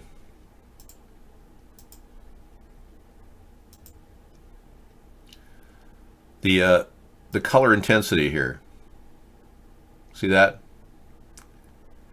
So now my eyes are pretty red, I gotta admit.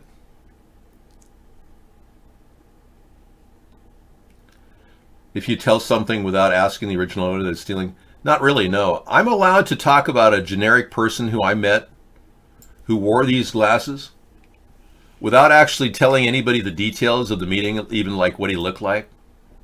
I'm allowed to write a fictional account of that without having to pay him royalties. Wow, I look better in red? Really? Wow. That's sad. Why would you think that?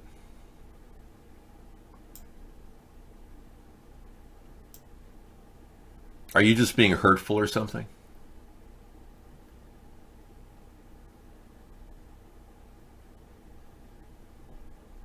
Are you evil? How about this? How about Clandestine Dave? Hey, what's going on? We could meet in a coffee shop and hang out in the dark shadows. So you want to tell me your story? Clandestine Dave. Okay, I think we're done with me. How about you? How about you? How about you? Well, we talk about you, huh?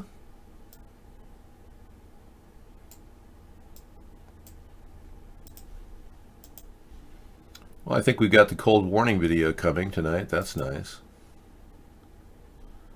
Put that in the hopper. A former FBI lawyer is dropping big hints about Trump obstructing justice. So that came in last week. I'm going to put this to bed.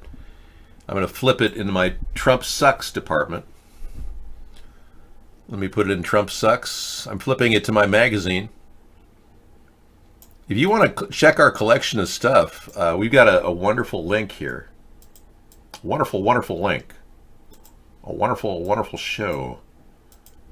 Yeah, it's called Flipboard, and you can check all our links out here. Current links that have been put in our Flipboard. Available to you for free. This is a tremendous value, a learning value that only you will have. That's right. Link sharing is perhaps the best part of our show, I think. I heard Trump supports Avenatti, and Avenatti already said that she hit me first. He was heard by a couple witnesses that screaming, "She hit me first," and then he went out on in front of everybody and said he would never hit a woman. Now that's a direct contradiction. If he said openly that she hit me first, meaning he hit her, And then he turns around and says he would never hit a woman. Is he saying his ex-wife who's not a woman? Could he be married to a tranny? I'm wondering, I mean, how he can skirt that. It's just crazy.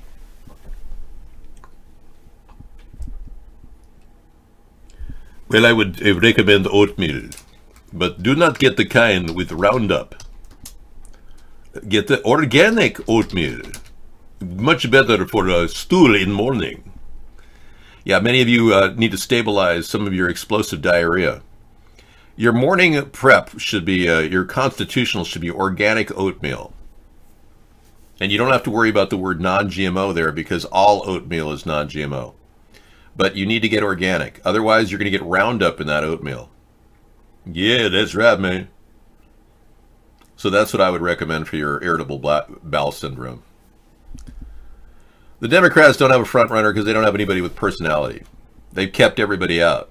Anybody who had personality would be, like me.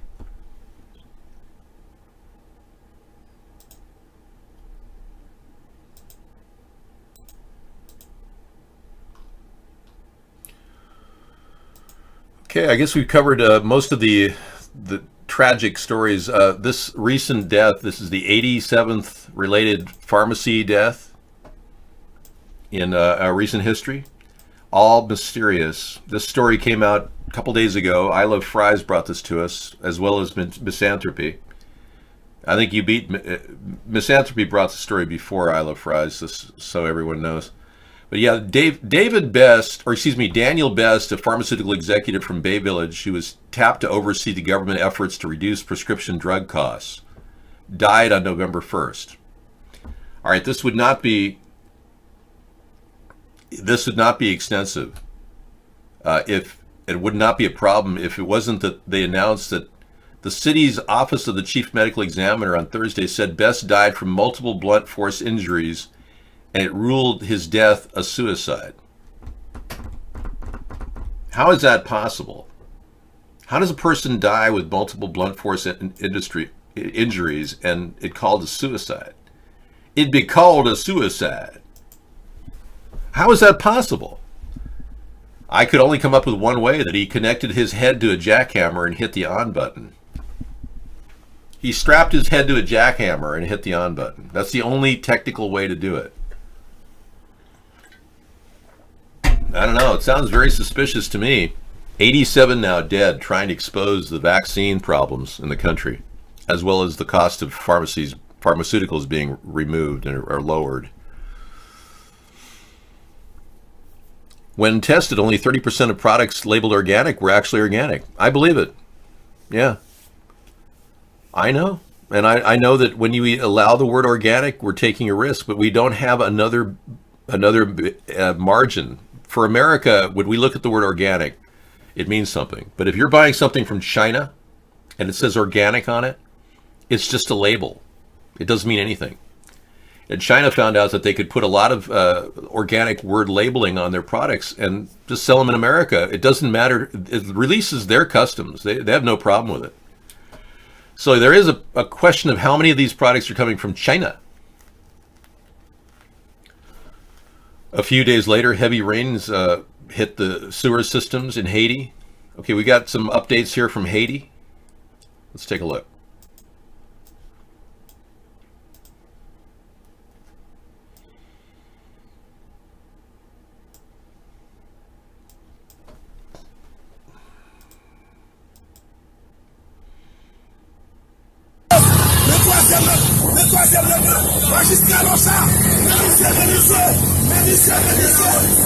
Okay, what else do you have? A guy being killed is one thing. Do you have anything other than a snuff movie? Thank you.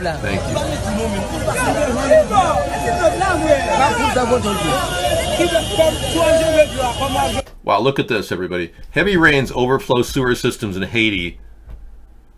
It's basically the ruling party founder of the PHTK ruling party called Haiti a latrine. There's no money for infrastructure like sewage and garbage systems, folks. Look at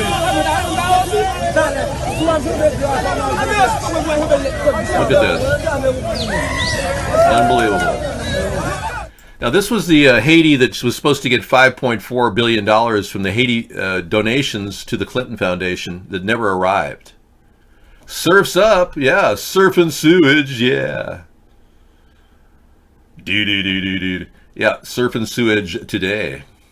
That's terrible.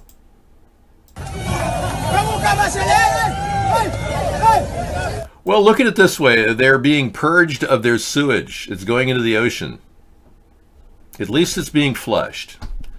It's making me sick. I want to vomit. Okay, anything else we can talk about? Surf's up, dude. Yeah, now it's clean. Thanks to that. Yeah. See? Things have a way of working out over time. There you go. We'll put as a positive glint on the whole thing, right? Yeah, that was making me sick imagining the smell.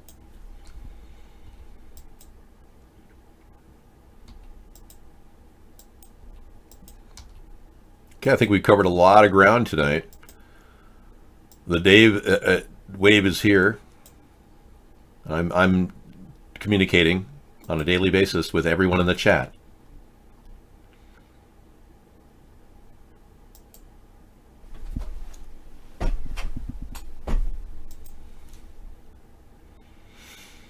Let's see if I can get my Digital Dave thing back up here. This was our Halloween thing.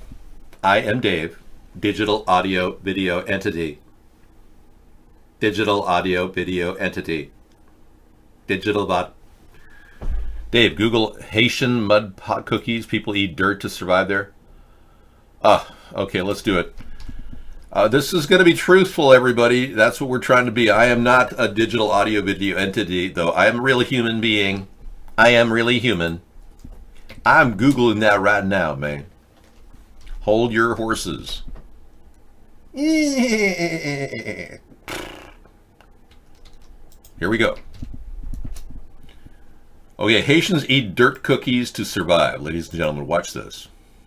We'll play this tonight in the cut. They look a lot like pancakes or cookies. The recipe passed down from generations here in Haiti. Women spend entire days making them. Grandmothers, daughters, and younger girls. Infants are nursed while mothers work the mix. Kids seem to enjoy them, at least when our camera was around. But these patties, known as bonbon terres by the Haitians who eat them, are a grim reminder of just how poor this Caribbean nation is. They aren't sweet, they're hard to swallow, and add almost nothing in terms of nutrition, because the cookies are actually made of dirt. My God! I can't believe what I'm seeing. I'll definitely put that in our lineup tonight. Thank you. Wow. This is the dawning of the age of Aquarius. Full of dirt goodness. And pretty soon the fast food dirt business is up and running. Come to Dirt Burger, where some of your favorite dinners are speckled with toxic waste. I can't believe they're really eating dirt. I know. Yeah, we're going to play that video. It's hardcore truth tonight on Truth Tuesday. You can click my links since David won't. Well, if I want to watch somebody getting... Oh, okay, I'll watch this. Okay, how to politely remove cyclists from road. Let's watch this. I hope this isn't another one of those snuff movies. Not that I've ever played a snuff movie, but that guy being dragged along a vehicle was a little weird. Whoa, collision. See? It's a snuff movie. I'm sick and tired of this snuff movie stuff. Why are you sending this to me? Okay, Real Man's Butcher, Tom Lehrer on pollution.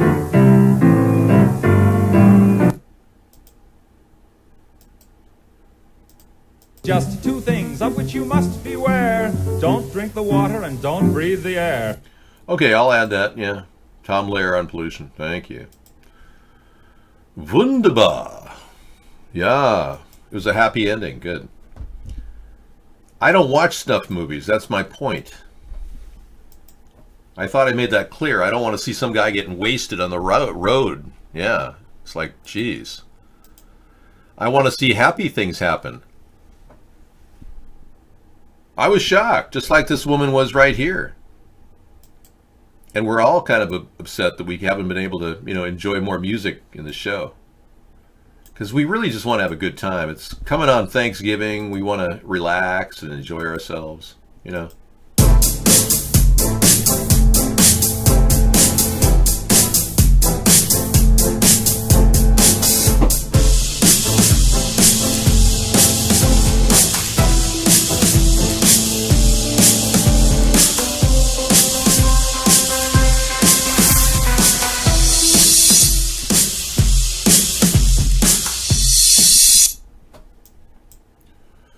Okay, thank you.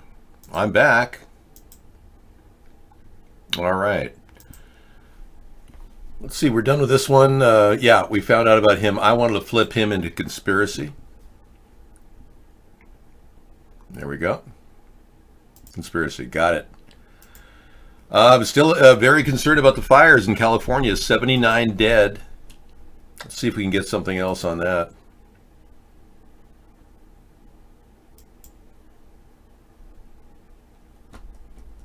Oh, this just came in tonight. Let's watch a little bit more of this. As Trump wanted to order Justice Department to prosecute Comey and Clinton, but a little late for that. Don't you think? Trump is saying that he was trying to get Sessions to prosecute Comey and Clinton. Underscore his point, Mr. McGahn had White House lawyers write a memo for Mr. Trump warning that if he asked law enforcement to investigate his rivals, he could face a range of consequences, including possible impeachment. Laura, this is an explosive article we're getting, and clearly they didn't go ahead and the Justice Department didn't begin to prosecute Hillary Clinton or James Comey, but this is pretty explosive right here. It's remarkable reporting, Wolf, and it's interesting that McGahn obviously saw the writing on the wall, saw how this could turn bad and fast, even resulting in possible impeachment. And so he had the lawyers in the White House counsel's office, according to this reporting, draft up a memo trying to outline for the president all of the different downsides of this. According to the reporting from Maggie Haberman and Michael Schmidt, it's not clear that the president actually read that memo, but clearly McGahn tried to warn him of this. And it's also not clear whether, in fact, this ever was conveyed to the Justice Department through other channels. We know that John Huber, a prosecutor out in Utah, has been looking at Hillary Clinton for some time. We know the Inspector General over here at the Justice Department has also been looking at James Comey. And so we don't know whether he went around McGahn and found some other way to get this dirty work done. But it's, again, one of the most striking examples of how the president has tried to encroach slowly but surely on these traditional norms between the Justice Department and the White House. And I should also point out, Wolf, of course, we know that Don McGahn has spent quite a bit of time with the special counsel's office through their investigation into obstruction of justice. And so you can imagine this has come up. You can imagine that memo has been turned over. And just finally, Wolf, the other tidbit in here is his disappointment, apparently, with the FBI director, Christopher Wray. The reporting here is that he feels like Wray has been weak because he has declined to go after his political rivals, Wolf. Thank you, Wolf, and thank you. All right. Okay, this story. The courts are quietly delivering devastating blows to Donald Trump's agenda. Oh, and Trump did submit written answers to special counsel questions in the Russian probe. But we're seeing slowly an erosion of Trump's credibility in many ways, on all levels. Yeah, so I think what I said was going to happen could very well happen. But I don't think the Democrats have it in them to really pull off an impeachment until we really see obstruction charges. But the judiciary has continued to quietly deliver subtle, devastating blows to the president's agenda.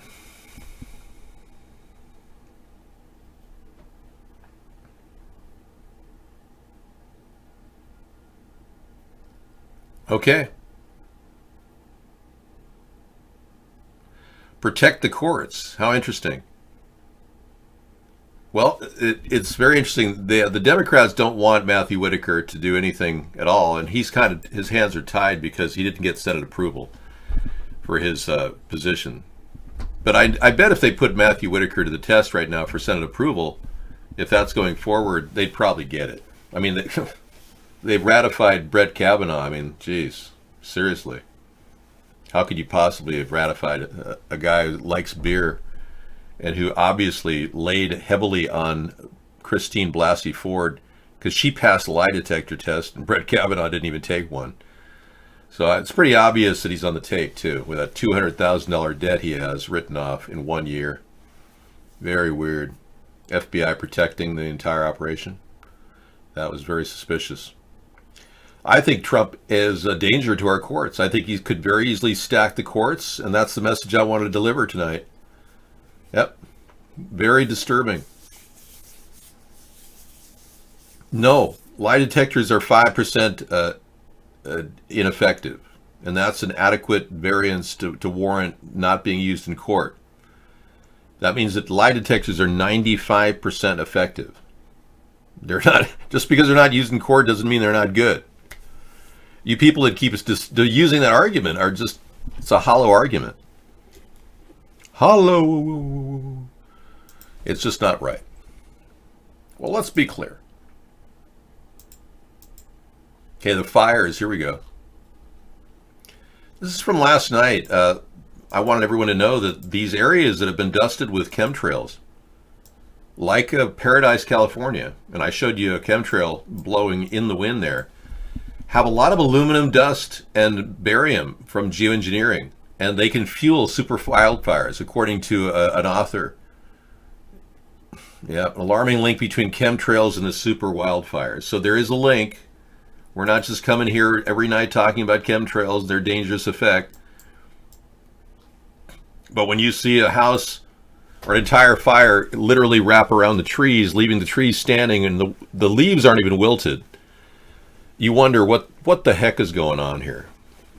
You know, there's got to be something to this. These fire-nados, as they're being called, may very well be fueled by the aluminum barium dust that was sprayed in the air right above them. The people that invented chemtrails in 1946, they started cloud seeding with silver iodide. And after that, it was just crazy. The truth is, we never got rid of our warfare industry. Our chemical warfare industry was never terminated. And companies like Dow Chemical and Monsanto evolved out of the World War II scenario where we won and they didn't have any more money coming in. So we never downsized. And that's the truth. That's why we have this terrible backlash of chemicals and their uses. And there's also their projects like the Future Gen project, which doesn't really have a lot of evidence of what it's all about. Could very well have, we've been funding the chemtrail operations out of our tax dollars all these years. As you know, I told you the reason why I eat organic is to boost my immune system. But don't spam in here. I told you not to do that. Yeah, but eating a really good diet is the only way to counter this attack on our immune systems. So all of us are being sprayed on, literally. And if you're living in a home, I urge everybody to get ionic air filters. And we've talked about these things. I'm sure eBay's got something. Organic is as close to not being sprayed with directly sprayed with chemicals as you can get. They're going to get chemical drift. There's no question about it. But you're still working on improving your diet no matter what. You're eliminating pesticides and herbicides. That's a huge part of it. So let's see what we got here on the Black Friday sale thing happening. So Black Friday's coming up in 2 days. 3 days.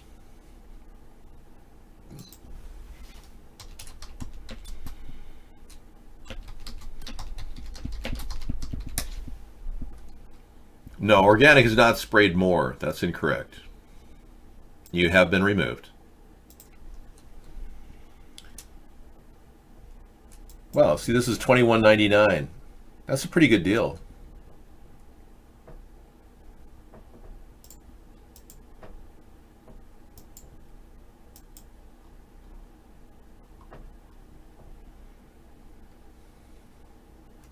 Easy to clean, that's the important thing.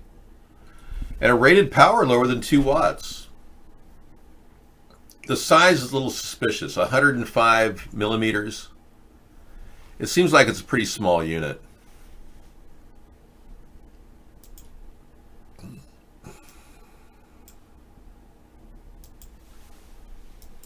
Yeah, I don't trust that one. All right.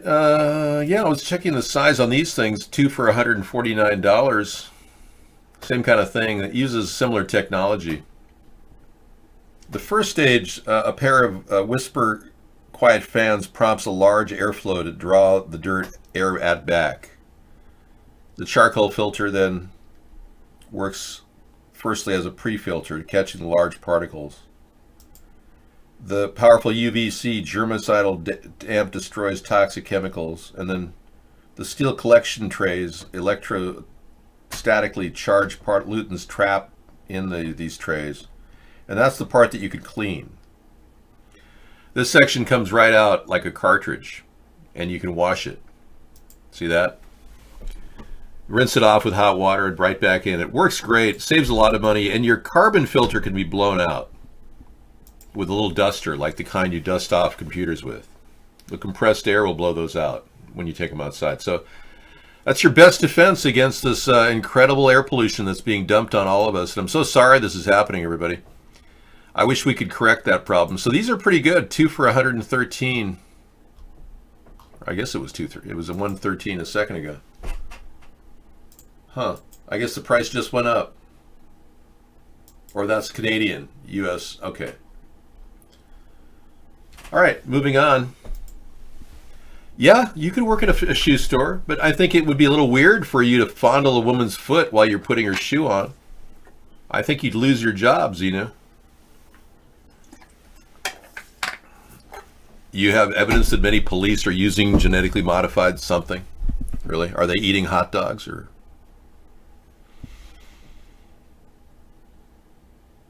Well, you know, all I'm saying is even at 90% accuracy, it's still very effective.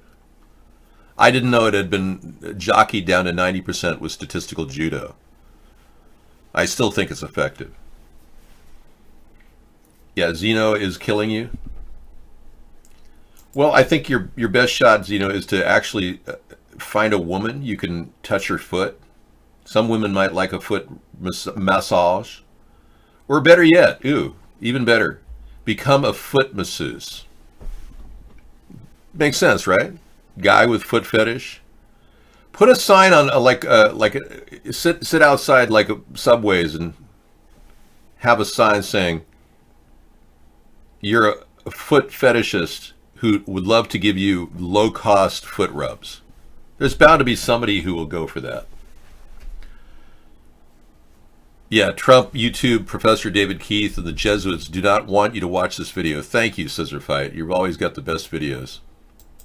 Awesome. More on these secret things. There's some special Harvard sauce there. Yeah. Oh, yeah.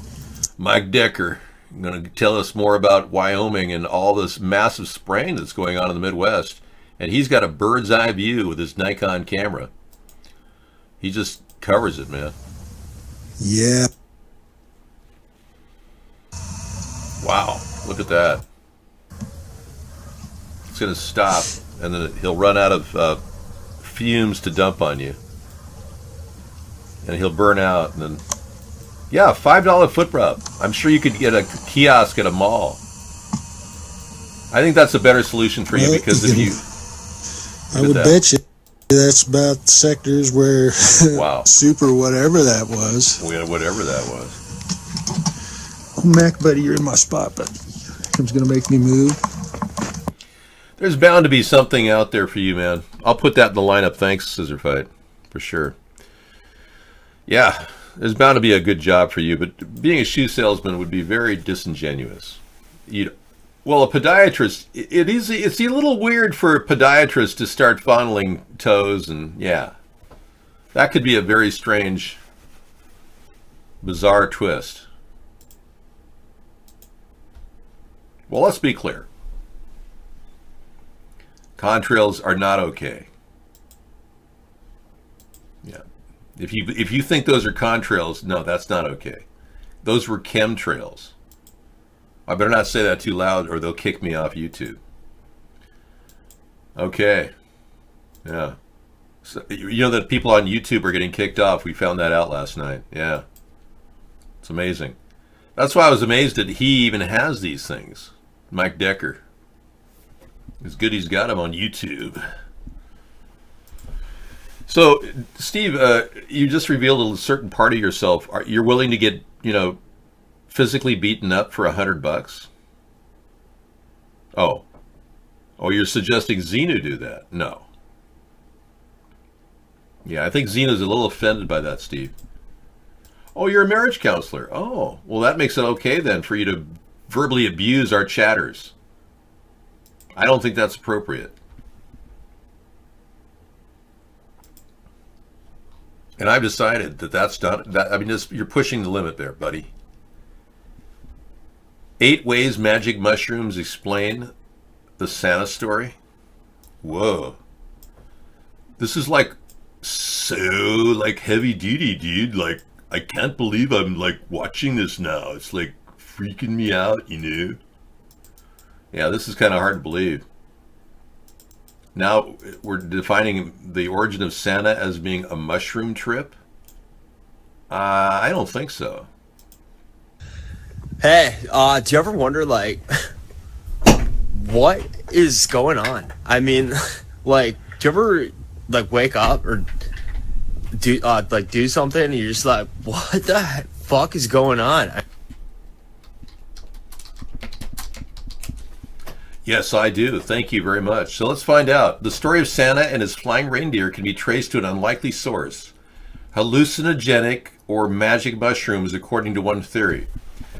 Santa is a modern counterpart of a shaman who consumed mind-altering plants and fungi to commune with the spirit world, said John Rush, an anthropologist and instructor at Sierra College in Rockland, California. Well, cool. Here are 8 ways the hallucinogenic mushrooms explain the story of Santa and his reindeer. It's a bit misleading. The hurricane is just a dramatic name for an invisible cloud of dark matter that might be following an old, dead dwarf galaxy through the Milky Way. Scientists hope that cloud might help them finally actually detect dark matter particles as it drifts past our solar system. In more terrestrial news, scientists say that a set of 315-million-year-old footprints found at the Grand Canyon came from a sideways scuttling reptile from long before the dinosaurs. It's anyone's guess why this ancient clawed critter walked sideways, although experts have several ideas, but one thing is certain. The animal's prints represent the oldest known vertebrate track marks ever discovered in Grand Canyon National Park. In more recent Weird Critter news, scientists believe that an experiment from the UK back in 2016 may have created quantum mechanical bacteria. The single-celled photosynthetic organisms seem to have developed a quantum entanglement with a beam of light bouncing through them. If that really happened, it will have been the first known example of quantum effects in a living thing. I'm not really getting the story I was led to believe I was getting. Yeah. Arctic shaman gave out mushrooms over the winter solstice. Mushrooms, like gifts, are found beneath pine trees. Reindeer were shaman spirit animals. Shamans dressed like Santa Claus. Mushroom abounds in Christmas iconography. And Rudolph's nose resembles a bright red mushroom.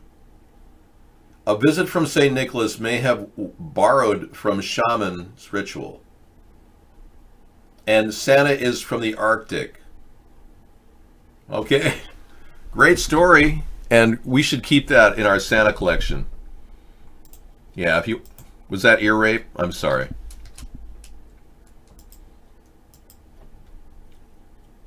What? We're just giving you a $5 foot rub, buddy. Yeah. Was that really ear rape? I didn't know it was. I'm sorry. Yeah. Okay, giant low pressure system moves into California. Zero precipitation in California. Aerosols on MODIS. Here is One Pacific Redwood. He's going to talk tonight about the weirdness, the global climate change that's happening in California. Today is November 19th, 2018. Right now at 9 p.m. we have a temperature of 54 degrees here in the foothills of Los Angeles.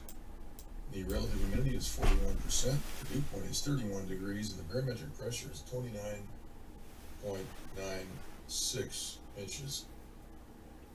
That's dropped a little bit.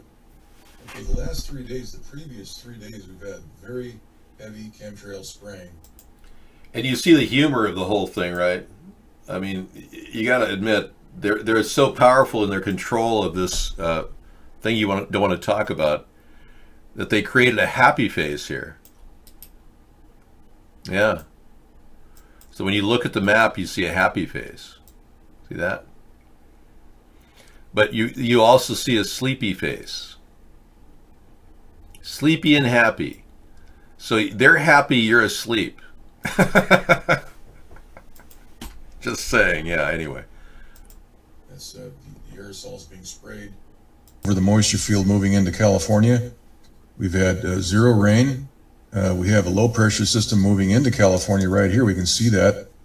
This actually has an oblique angle imprint on the vortex. Yeah. We'll take a close look at that here in the close up, yeah. Western U.S. water vapor loop. Yeah. There's a satellite transmitter at work. You see a lot of left turns, left angles, like a phased array radar could go this way, and it can create and push geoengineer when you triangulate or move from two different directions. The phased array radar, they can manipulate the weather. They have the ability. Isn't that wonderful? Yeah, I know. A lot of people are really happy about that, especially the people that are doing it. And they're even telling you about it, you know. Thanks, the Zionists, yeah. Maybe they do these storms to hide alien activity. That's a bit of a stretch, Oma, but you never know. Sure. There's also the alien agenda, where the government is actually trying to make us think aliens exist to cover up their misdeeds. That's something that William Cooper came up with. Behold the pale horse. And there's a possibility they want to project images that make us think that things are happening. Like Jesus is dancing in a hologram above us. Well, then also the possibility they've already embedded our government and are engaged in this activity of reverse engineering and showing us all these secrets rapidly. Trying to help us evolve by forcing us to accept these advances rapidly, like tablets. What if I'm an alien to misdirect you? That's bizarre. If I were, do you think I would know I was? You know? I don't know. I definitely don't think I'm an alien, but I mean, if I was, do you think I would know I was? That would put the possibility that any one of us could be an alien. I don't know. I believe in God. I've had a personal relationship with the Lord for many years, throughout my whole life. Yes. I'm called to bring you the most important thing of all, legalizing marijuana. That's what I strongly support. I believe that that alone will help people. We were watching this amazing Rick Simpson's, how he created CBD oil and THC and how it cured a lot of his problems with his skin. And we saw that video last night. That was really a good video, by the way, Scissor Fight. Thank you for delivering that to us. Yeah, Rick Simpson on our show last night. We played in the evening. We showed how he made this CBD oil that helps people.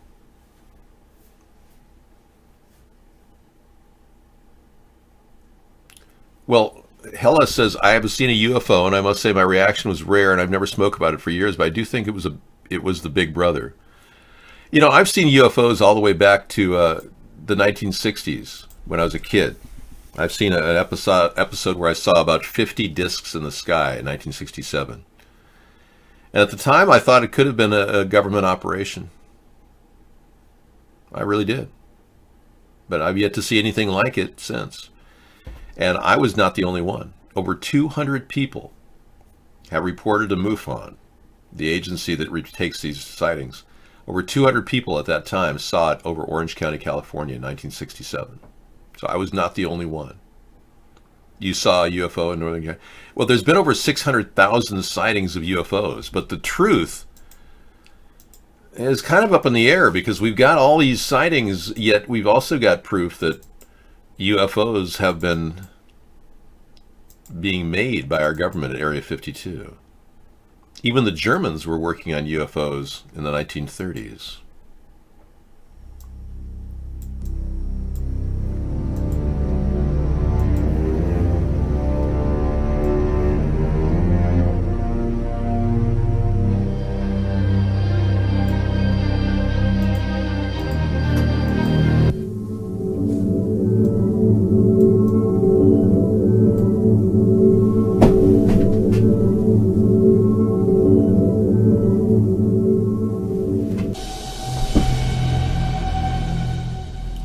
Okay, we've got an eyewitness account now of somebody who's been abducted by Bigfoot.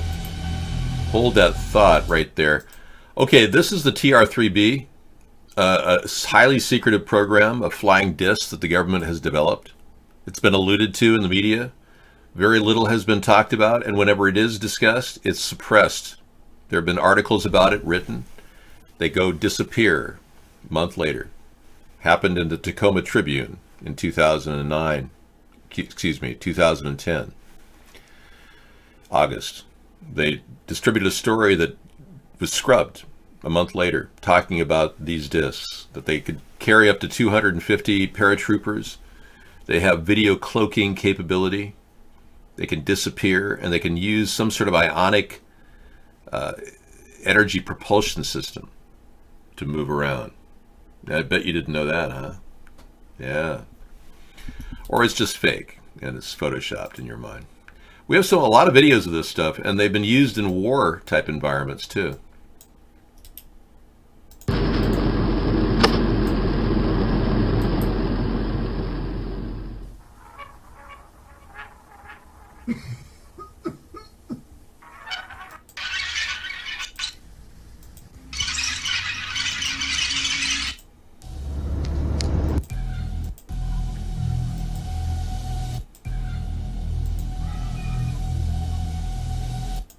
All right, moving back to you.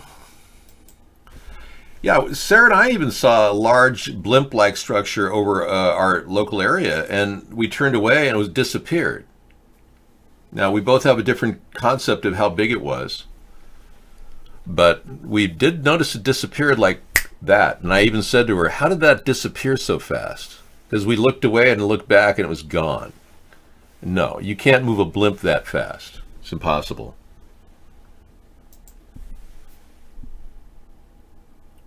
Benga, I told Sarah that story about you last night.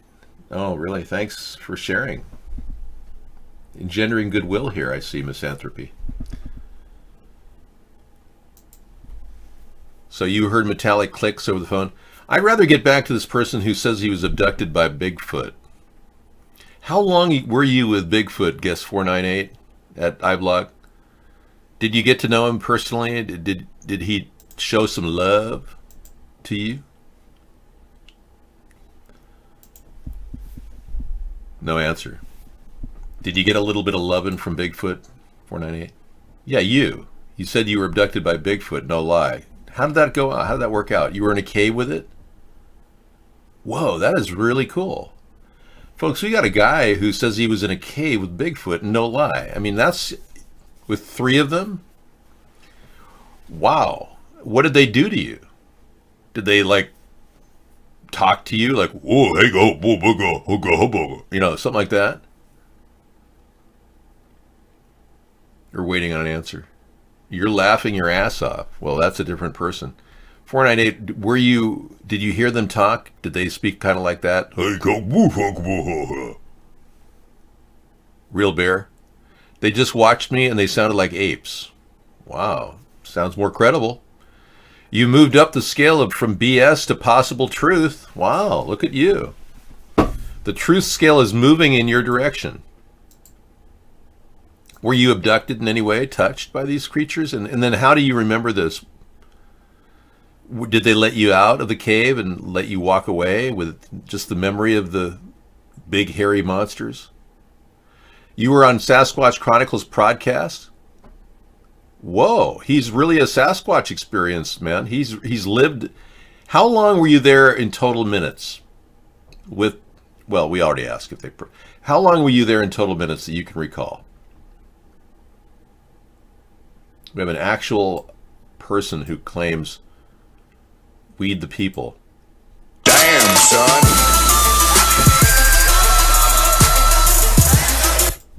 Yeah, he got Sasquatched, yeah.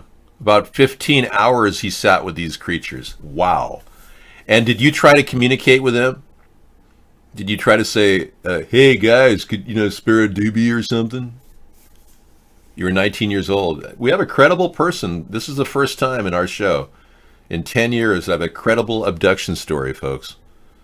Wow. You're 19 years old, spent 15 hours with 3 large Sasquatch creatures in a cave. Fascinating. And they kept you in there and then they let you go.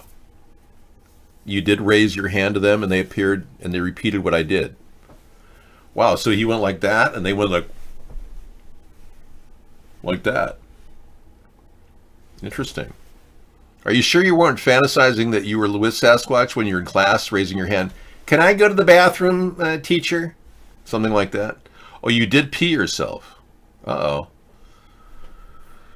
Well, I think we got a credible person who experienced this firsthand.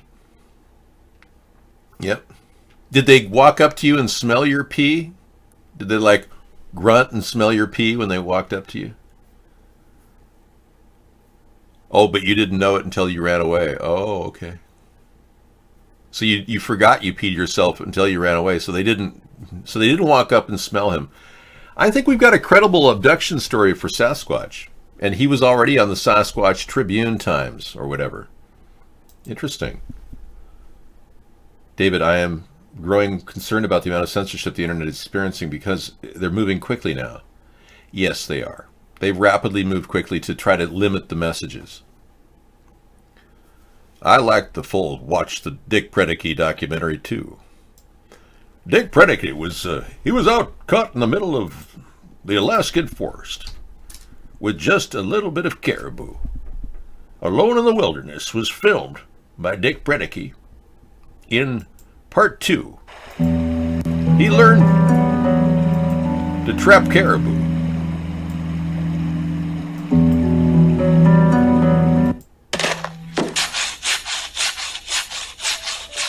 To provide me with a solid and level foundation for the cache building. This is a great video. I'll play part 2 tonight. Thank you. You want to find out the hardship of life. This guy was amazing. He was my age, and he literally, well, maybe he was like 50 years old. I'm 58. And he built a cabin that was just fantastic out in the middle of nowhere by himself with minimal tools. Well worth watching the hardships of Dick Predeke. He sure is amazing. And having gotten 14 caribou that summer, I put them in the winter storage and dressed the meat. Prepared them with rock salt, and sun, out there in the middle of the North 40. He could notch like no other, yeah. This is on a side note. I met a guy on a bus one time he went all the way out from Washington to make log cabins in Japan. And I thought, what a wonderful career, a guy like that. He couldn't read or write. He said, I'm illiterate, but I make $85,000 a year. I'll fly to Japan and make log cabins with a chainsaw. I'm serious. It was a really weird encounter. And he even said he was illiterate, but he gets paid to go to Tokyo and teach, and I actually make the cabins right there. See, the Japanese government brought a lot of our trees in from California before the fires, of course, and soaked them in Tokyo Harbor. It's the truth. And they've got a resource of trees that were pulled off the California coastline in the Tokyo Harbor that they draw from. So people who are very wealthy in Japan love to have these beautiful log cabins, and it's a very popular thing. So he had a full-time job. He literally, stayed busy, but he was completely illiterate. I'm sorry, I'm reading your message. That's an inappropriate message in our show. I'm sorry, you've been muted. Yeah, they get waterlogged, but they still float. But they kind of submerge, and they can store them in the Tokyo Harbor for decades. It's a resource. They did a lot of purchasing of U.S. redwoods and sequoias over the past 15, 20 years. It's interesting to note. Japanese people are very capable of building their own self-operating economy, but they aren't able to clean the Fukushima mess. That's for sure. All right, that wraps things up, I guess, on our show. I can't believe the truth has been so difficult to assess, but I'm going to bring you the hardest truth for the last. Because this is the thing that's been on the minds of everybody in our show. This amazing site that you can check out. Kraz Files has this link which shows all these photographs of burnt, carterized cars, trucks, landscapes in California from this fire and the one last year. And it's phenomenal how devastating this has been. And we have to ask, how the heck is this possible? How can they possibly etch into a field like this, following the lines of the border and everything? That is proof positive right there, beyond a reasonable doubt, that directed energy weapons were used in California. Well, you can verify it yourself by going to the site and find out all about it when you go there. But look at all these things. You know, houses ripped down to the core, 3,000 degree burns, unlike any we've seen before, with trees standing right between the houses. You can't tell me wildfires ripped through here. Should we still call it a forest fire if the forest doesn't burn? Burned out buildings, trees, okay. Why did the sprinklers work? California code requires, commercial requirement requires sprinklers. So this is weather warfare and terrorism on the U.S. soil, but our government is turning a blind eye to this. Look at this. One field's left standing, the other one perfectly etched away with a burn. Cars just don't go from car to car, igniting. These people were burned to death. This is genocide. These people were burned to death in their cars. This is a typical day driving down Wilshire Boulevard to the 405. Oh, how nice. Oh, honey, I'll be home a little late. I'll be burning to death in my car. What a horrible thing. Directed energy weapons are being used to cause strange fires. So, yeah, all these videos, all these images have been put together and compiled on this page, and they are compelling. They really are. And here's an example of one directed energy weapon that was spotted with a camera. There's no way the tires would melt down to the alloys unless we saw a directed energy weapon. These things are just literally scorching into the car. You don't have a chance. You can't even get out of the fire. You were scorched and burned to a crisp right there. Just like this tree was hollowed out from inside by a beam. Boom. Anyways, massive fire footage here. Lots of footage you can see. It's apparently the file is growing larger. It wasn't as big yesterday when I went to the site. More than 160,000 acres have burned out cars. Look at this. Nobody can survive this.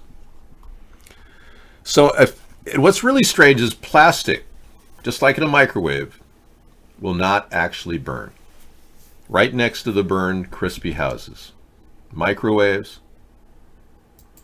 Well, no, I'm building a political movement. I can't file a lawsuit. I'm building a political. We have to get a political consciousness going here. It's way worse than filing lawsuits. We need a political change that will get the truth, get arson investigators looking into this. They're very convincing, but we need arson investigators to really finish this off. PG&E is being blamed. Lawsuits are flying left and right over their fact that they claimed that they were going to cut off their power and they didn't. Now, the strangest thing with the Paradise situation, and I'll leave you with that note, PG&E told people they were cutting off the power in the area because of high winds, but they didn't cut off the power, and it allegedly sparked fires. But why is it that all the homes in Paradise had no water if the power was not cut off? Very strange. Yeah, so if they cut the power off, meaning there's no water to the homes, then how did the fires spark? It's kind of a logical improbability. But either way, PG&E will take a huge loss here, but partly due to the fact that PG&E's rates are really low, it'll reemerge out of bankruptcy with higher rates. I understand people like Misanthropy said he's only paying $10 a month for his electricity. I mean, come on. That's ridiculous. Most of us are paying over $100, I'm sure. So I think there's something going on. I think they purposely tanked PG&E to take the blame for it.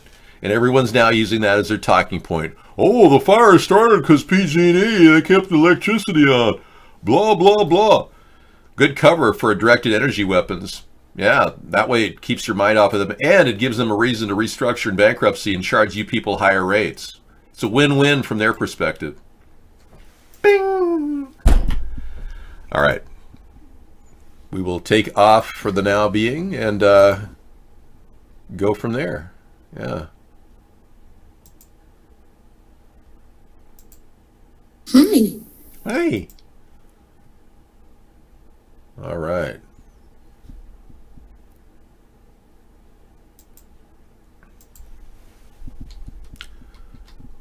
Well, yeah, Avenatti said, to recap on Avenatti, thank you. He was overheard saying, "She hit me first." And then the next day he says he did nothing wrong and he would never hit a woman. So he's already contradicted himself. Can't say a person's a good attorney when they do that. Yeah, the government will bail out PG&E, but it's going to cost you. The rates will go way up. Oh yeah, they just needed a reason to jack the rates up. Yeah, Michael Avenatti is just, yeah, he doesn't seem to have his act together. I mean, nobody should speak after such an act, and certainly not scream, she hit me first, is what he said. Very bizarre.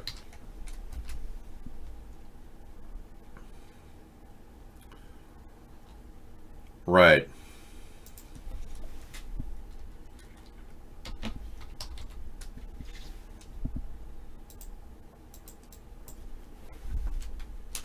All right, we're going to go to the Rolling Stones tonight.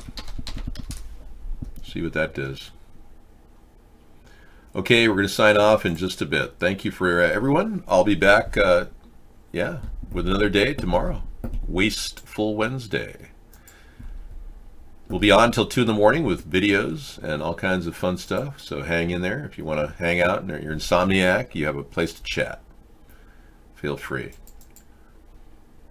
Yeah, it's kind of cool that we have this place, because I didn't have a place like this back a long time ago. Between AOL and the present time, we didn't have a place to chat. Politico, everything goes by so fast you can't even sit and, park yourself in a chat room. But we can do that here, for sure. All right. Good night, everybody.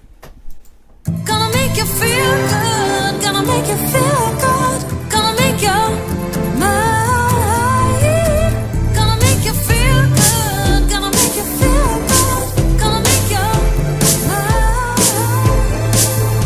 We deserve a better government, one that addresses the real concerns of its people. Now, it seems, so much news is fake, twisting what America stands for. Let's protect our gun rights against media manipulation. Let's get back to what really matters. Secure, safe schools, fencing, and security for our youth, and a clean environment for everyone.